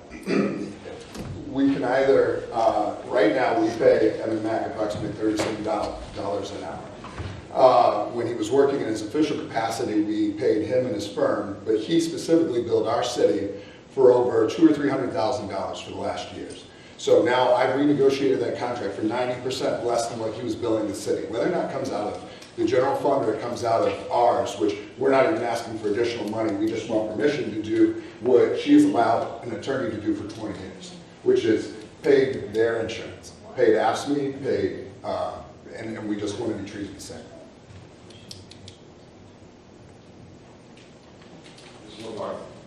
I just think, I understand what you're needing. I just think our approach here is probably going to be a little dangerous. And I think that we need to approach it within the guidelines of the city's employment handbook and what we pay the rest of the people in the city. If you're a 20-hour employee, you're not getting benefits. And I think I'm opposed to bringing that, to opening that door for one employee in the city and not the rest of the employees in the city. But that door's been open for 20 years. I'm not opening the door's open. Mr. Fair? Well, given that additional evidence, we either pay them $30,000 or $300,000, or actually $45,000 if we count the benefits, or $300,000. That's not enough additions.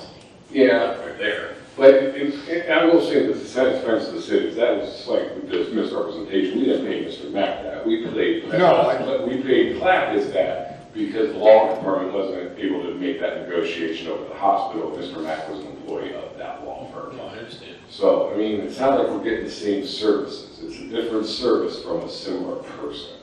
We paid So, $750. Yeah. Matt's portion was 300. That's not a misrepresentation. Okay, but he was still working for a law firm providing a service that he's not providing us to us now because he was negotiating a specific contract. He is providing that service right now, and we're not paying him. Ms. Kramer? I'm going back to the statement regarding the part-time clerk of court, part-time employee. Statement made that we're ordered to do this. So how did we work through the ASME contract with a part-time employee when it was stated that you must have worked 30 hours?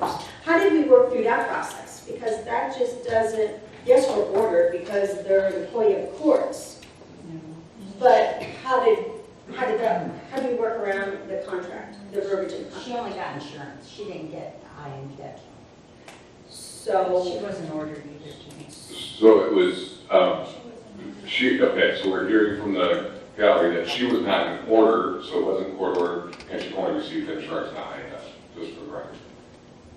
So is that something that we want to consider with this, not offering the eye and dental because of that verbiage in the agreement that expires in December?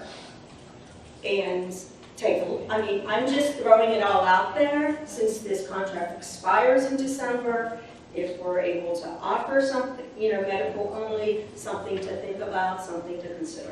Just your thoughts. Okay, no, I think there's some great arguments. Okay, can I make a request? Can we have this drafted a little bit differently and brought back to us? Is that okay? Absolutely. One that is specifically for the creation of the position, and one that would be for the any amendment. Does that make sense? So it'd be just two, a replacement of this one. So you want one for 30 hours?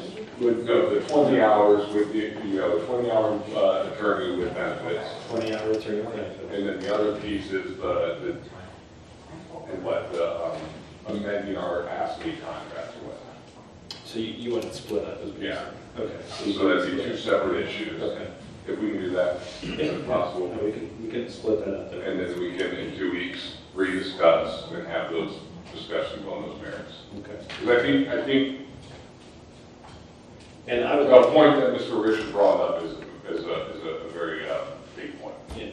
And I would also just note that I requested to speak to ASME Care, and the auditor must have already done it. I'd still like to speak to them about that 20-hour. I can't imagine that other entities are able to do this, and we wouldn't be able to. So I would like to clarify with them that whole idea that everybody's going to have to get it if we are able to somehow define that position. But yeah, we can split that up. So. And if the 30-hour part-time permanent is also something that wants to be considered, we definitely consider that as well. Just want to make So that. there is a need, like there would be a need. If that's something that would be considered, we obviously have need for that time. We've had to bill out for, like I said, we either fill this position or we bill out at $350 an hour. We had some extra services and contracts, money that council approved at the end of the year. And I would say, Mr. Lewis, to your point about being fiscal emergency, when you're in fiscal emergency, you don't fix certain things. You let the stove go, you let the microwave go another year. I would argue that the law department was one of those appliances that was let go for a while. I'm new here, but I've been in a number of municipalities and jurisdictions, and I've seen different law departments, and I can say that we definitely have a need for time. And think of everything that the city wants to do and wants to be, and to have one full-time person and a part-time person dedicated to all of the civil legal work that the city needs. That's not too much time, I would say. And if we made it 30 hours a week, that wouldn't be too much time either, I think. So, and that's sort of clear. Mr. Bartos did call me last week, kind of going to speak. This is not a Mr. Bartos dinner with Richard thing. I think the mayor can tell you too. She knows every time she tries to increase an employee's salary, hours, benefits. I give everybody people a hard time about those sort of things. Because it's a recurring cost. That's my concern. When you look at a capital cost, if you came to me and needed $50,000, I paid the $50,000 one time, it's done. When you come and say, I'm going to increase my annual budget by $50,000, that then is going to be subject to a 3% cost of living raise every year, and also going to be subject to an annual renegotiation of insurance benefits. Now it's not $50,000 anymore. It's capitalized every year, and that's how you find yourself in sticky situations years down the road. You can't pull some of that back. That's why I get so bent out of shape and a little bit more concerned about it.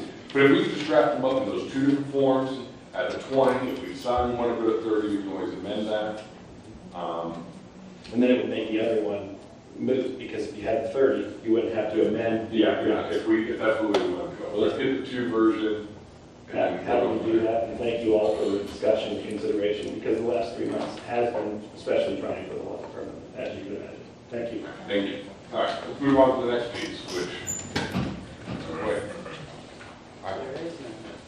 I have full business.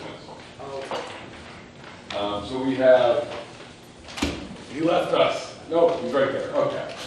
We have the chief of police is the waiting piece. We have full business. Please prepare legislation to basically adjust the pay scales or the differentials for captains. Did you want to add anything else to it?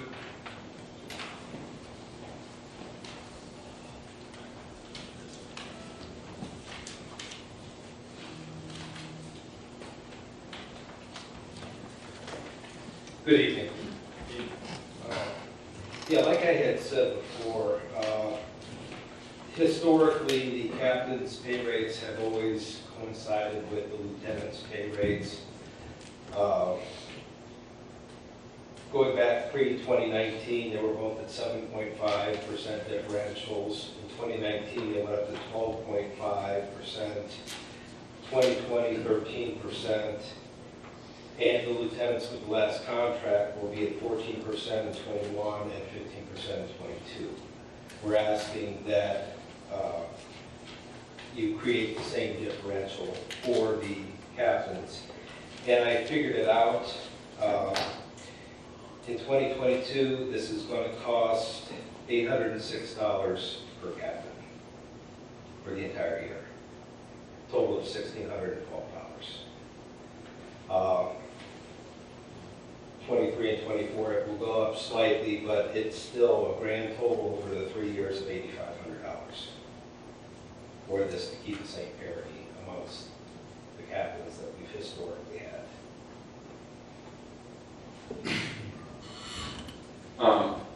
So Chief Buzzer, I'm going to sound like negative Nancy tonight, but it kind of proves the previous statement I just made.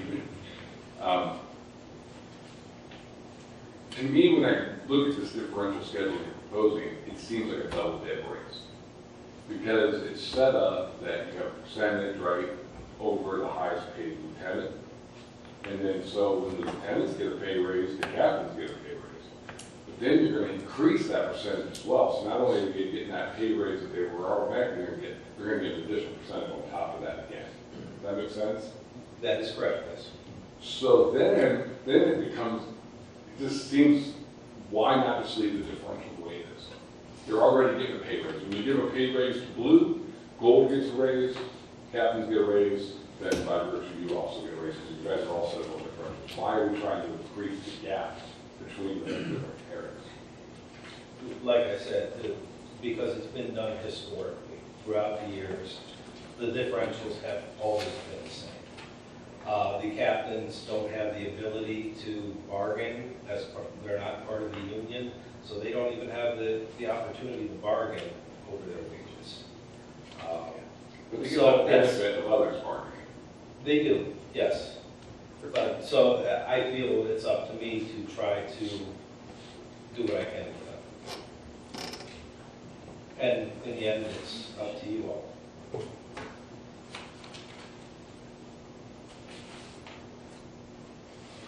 Mr. Fair? I'll give you time to digest that. I got kind of a double-edged question, or sword, however you want to look at it. You're looking to make the captains on the police department at $100,000 a year or more. That's what their pay would be. But there's also been resistance now to increase the mayor of the city above $72,000. Now, the captains don't do road duty, they're administrative, right? And I can appreciate that. But how can we possibly justify the employees of the city making more than the administration of the city? I mean, that's kind of a cattywampus, if you would. And like you said, that's a double-edged sword, so however I would answer that, I would be cut. Now, I'm trying to put you on the spot. I'm just saying generically, as a John Q. public is looking at this and saying, what? Well, I would say that the police department is one of your highest liability departments within the city. They are out with the public more than pretty much any other department. And they are the representative for the city. Now, a lot of what goes on, okay, granted, the captains aren't the ones that are out doing that kind of stuff. But they're helping to make the policies and making sure everything runs smoothly, helping to get the equipment so that the patrol officers and the sergeants have the ability to go do what we're asking them to do. So, yes, I understand. Okay, yeah, they sit at a desk all day. And I'm sure if you ask our patrolmen, they don't do anything. Okay, but unless you've been actually in that position, they do a lot more than anybody would ever realize as far as helping to keep the department run smoothly and to satisfy the public's need for, protective service. I didn't mean in any way, shape, or form to minimize their effectiveness and their need. I guess the background of the question is that's a lot of money. And again, we're hesitating to or questioning whether or not we should have some of our administrative staff even approach that. So maybe that was just my prelude for the next questions. And like I said, the difference in cost, if you give them this, is $800. If you don't give it to them, they're still going to make about what, you said $100,000. Well, that's for this year. Yes. Correct, but by year 3, they go from like 92,000 to what, 100,000? Well, year 3, they would each get $1,700 because of that compounding differential. Yeah, I mean, so yeah, but in year 1, they're, I don't know the schedule in front of me, I was looking for it. Right now, they're making, what, about 92?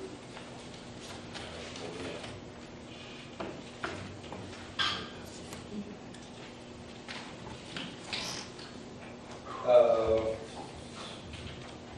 91. 91.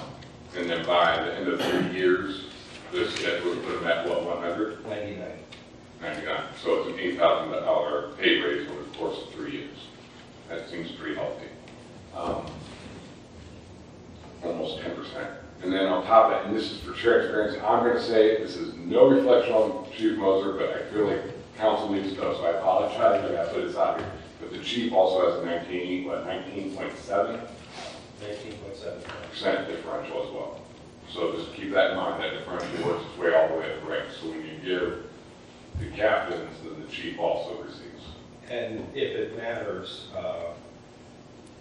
I gave you those stats of how the lieutenants went up, the sergeants sergeants, lieutenants, captains all got increases throughout the years.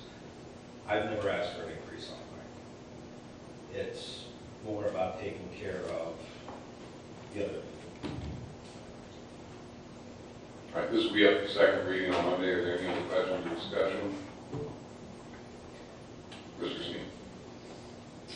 If I can direct this, Mr. Terry, I just wanted to point out, because it's been brought up a couple times, you didn't quite understand, and I mean this with all due respect, you didn't quite understand how captains and chiefs can make more than mayoral salary.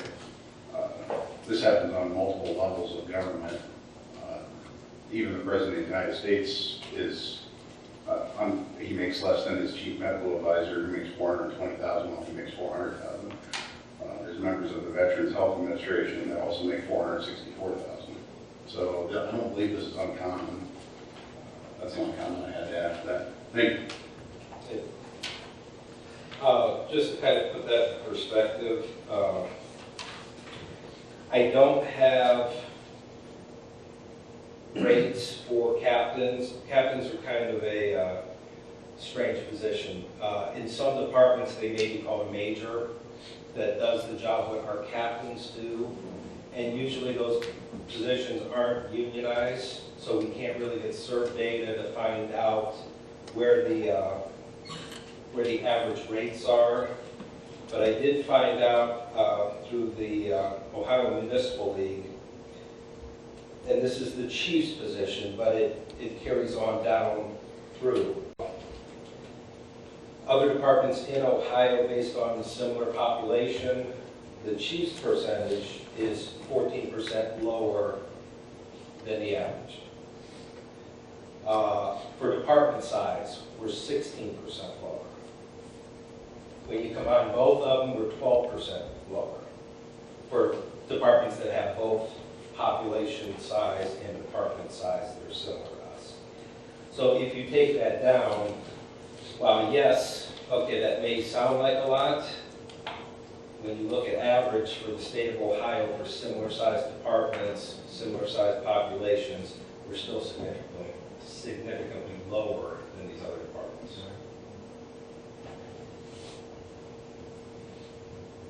All right. Thank you. So we have 2 captains, or is it 3? We have 2, one just retired, so we are in the process of going through the promotional process. So we've had the same amount of like captains and lieutenants for years? Yes. Correct. But we don't have the same amount of patrolmen as we did for the captains to be over. We have less patrolmen? Yes. Well, the amount So of what I'm patrolmen saying- varies, yes. I guess what I'm saying is, each leadership, how many patrolmen do you have under them? You know, do we need to keep that many captains to look at the higher or more Don't patrolmen? even take me there. Okay, we discussed this last year and. Or do you feel it's just more need for more patrolmen too? Well, yes, and we're continually trying to hire patrolmen. We're finishing up the background score last test, and we are giving another test on the 13th. So yes, we're hiring as fast as we can to try to get those numbers up, because we know we're going to have more. We're going to have another lieutenant, probably 2 more sergeants retiring this year, besides the 1 lieutenant and 1 captain that already left. Early next year, probably the other captain is retiring. I can retire at any time. We need bodies, and we understand that. So we're doing the best we can. We did open it up to laterals to get people from other departments who want to come here. We raised the entry-level rate. We gave the option of being able to send people to the academy. So we're really trying to open things up. And we have, in the past test, we had 20-some people take the test. For the 13th, we've had 50-some people apply and turn in their paperwork. So I think it's starting to work. So it's going to give us the numbers we need to be able to pick and get good candidates that way. Thank you. Thank you for your service. We really do appreciate our police officers. Thank you. Thank you, Chief. All right, my last thing I wanted to discuss tonight, and now I know the mayor wants to show us something, and we'll get to that in a second as well, is we've been talking about the mayor and auditor salaries for a few weeks now. Mr. Lombardi and Mr. Thayer, I believe, have some updates they want to share with us. Thank you, Mr. Lewis. Basically, as per Mr. Sneed's request, we got the median household incomes as opposed to the mayor's salaries in several of the closest communities to Massillon structure.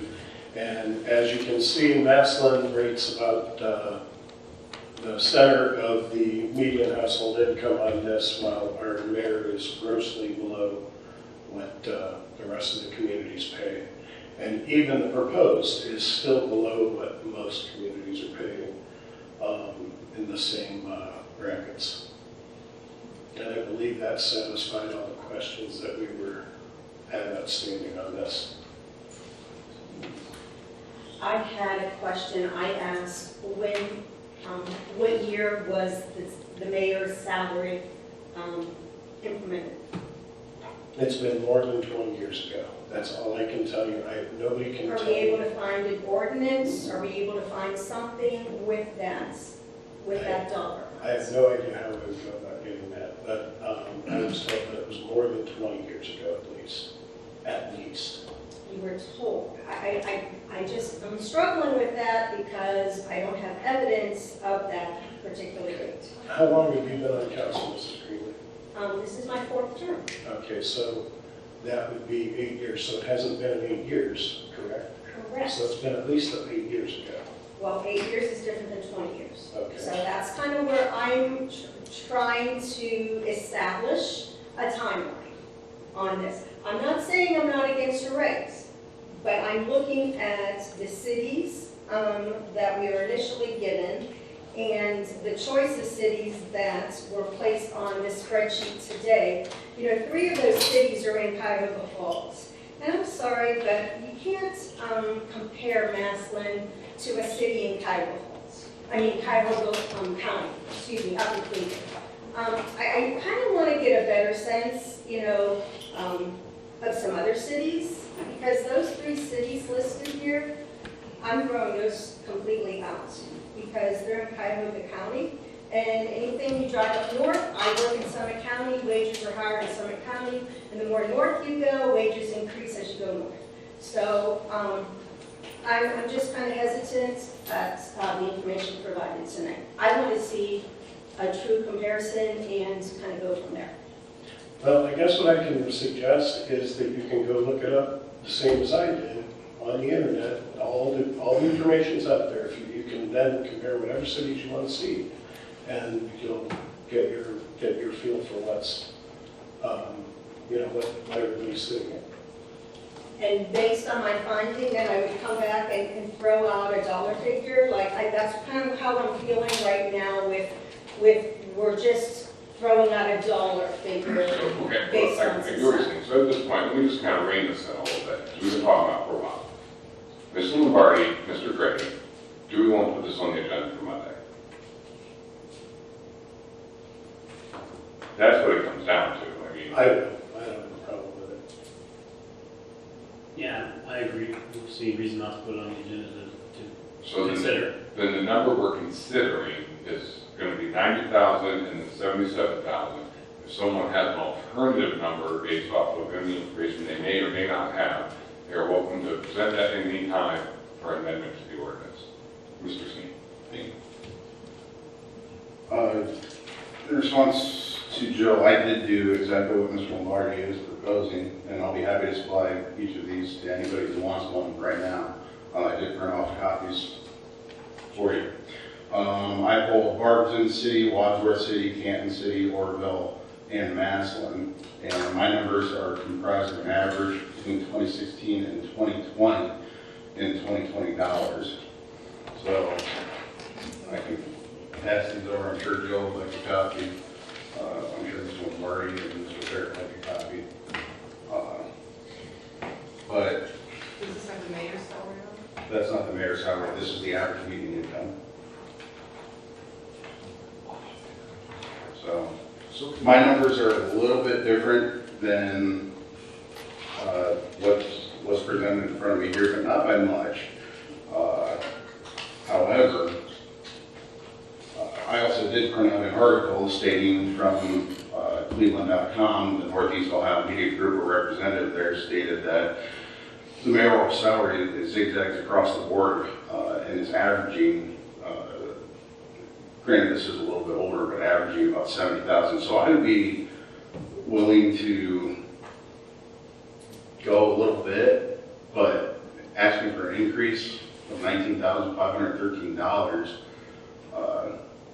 at a time right now where the majority of Massillon citizens are living in uncertain times. I mean, gas is as high as it's ever been, and that we're all just kind of, we're talking about increasing the law department, increasing several different positions, and we don't know what's going to happen. So I'd be willing to stipulate a little bit of a pay bump, but it just seems excessive for both auditor and mayoral position based on comparative figures that I have here.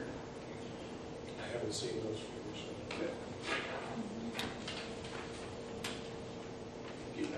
I do want to trying to figure out the question about the year, you know? And I cannot say with certainty, but I believe or I recall that when salary adjustments were made, I don't know, I'm going to put you on the spot. Like 1976 was the legislation we used to amend.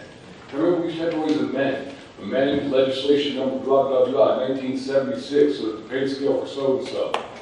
So, It's ordinance number 127, 1997. 1997. Since there's been a raise. That's the occupational list classified as an Auburn. Mayor Kathy.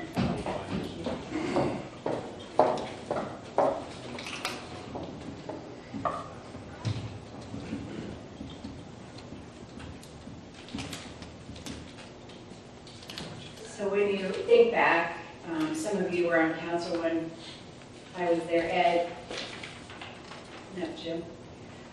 If you remember, Andrea brought it up, the pay raises were connected to the CPI index.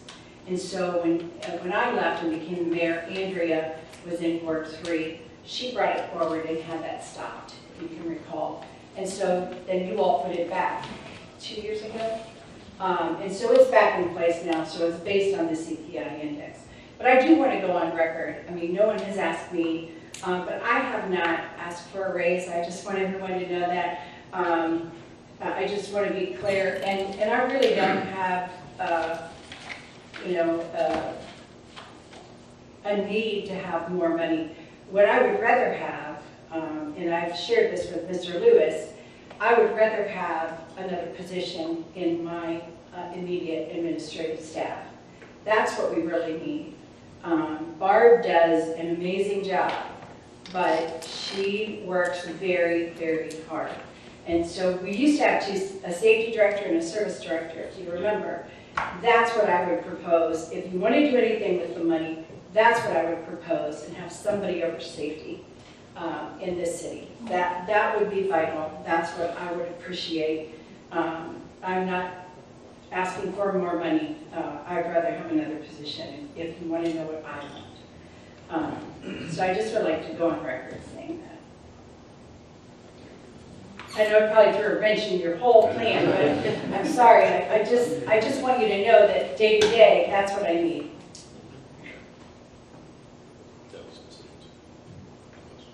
Anyone else is there?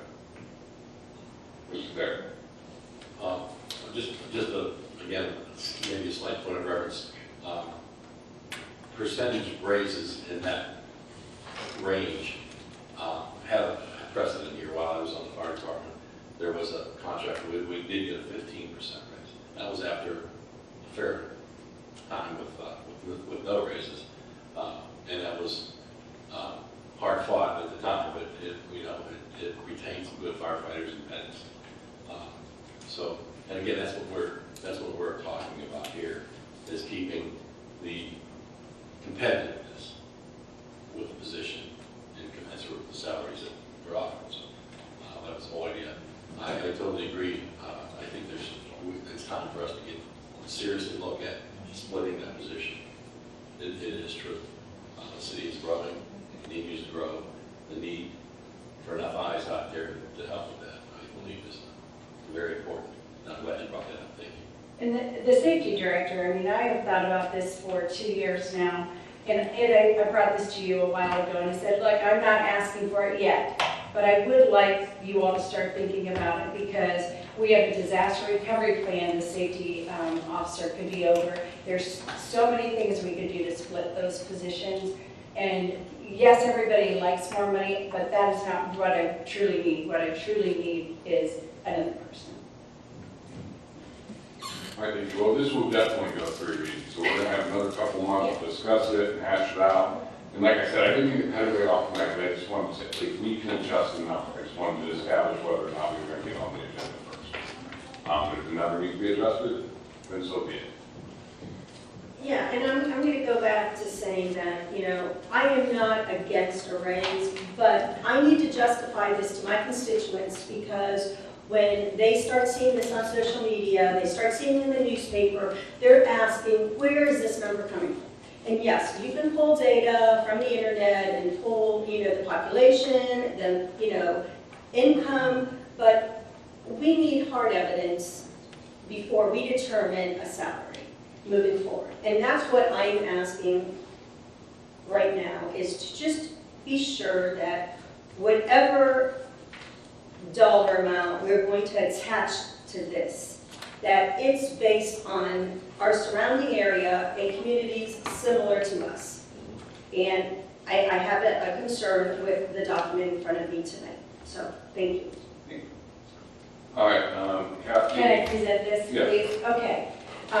You know, we love our veterans here in the city of Massillon. I passed this out. This is an application. If you have served your community, if you are a veteran and you're deceased, your family can honor or memorialize you on Memorial Day. And this is what the banner will look like.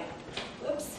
And be hung up, just like the students have their pictures out there. But we love our veterans in the city. And so this is Major General Haas. And Major General Haas, we just used his as a template so we could show people what it would look like.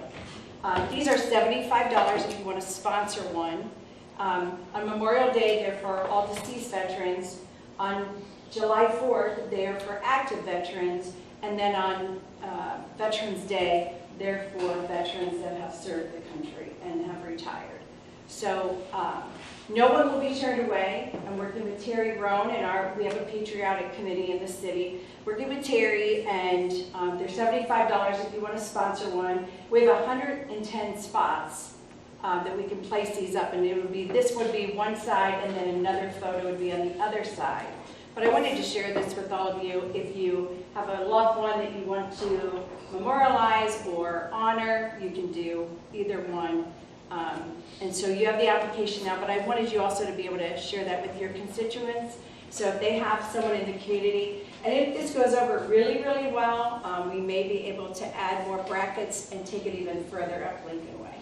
So for those dates. Is this just for this year, or will Every year. every year you'll put the same ones out? Correct. Yes. So it's really exciting to be able to do this, and I just think the city is going to look wonderful when you come downtown for those special holidays. So I just want to share that with you, and we just did it on the television show, and I thought, oh my gosh, I haven't shared this with council. So this is really a nice program. Any questions about it? Yes, sir. Just one quick one, and it's more of a technical question. I'm just wondering what the UV rating on those are. But those are awesome. What is the UV rating? I think you're not going to know that. I don't know it. Right. I can find that out, but Gene, these are from Studer's signs. There's no way. Thank you, Ms. Creamer. It's 6 p.m. next week, correct? Yes, there's a public hearing next week. Any hearings? Thank you.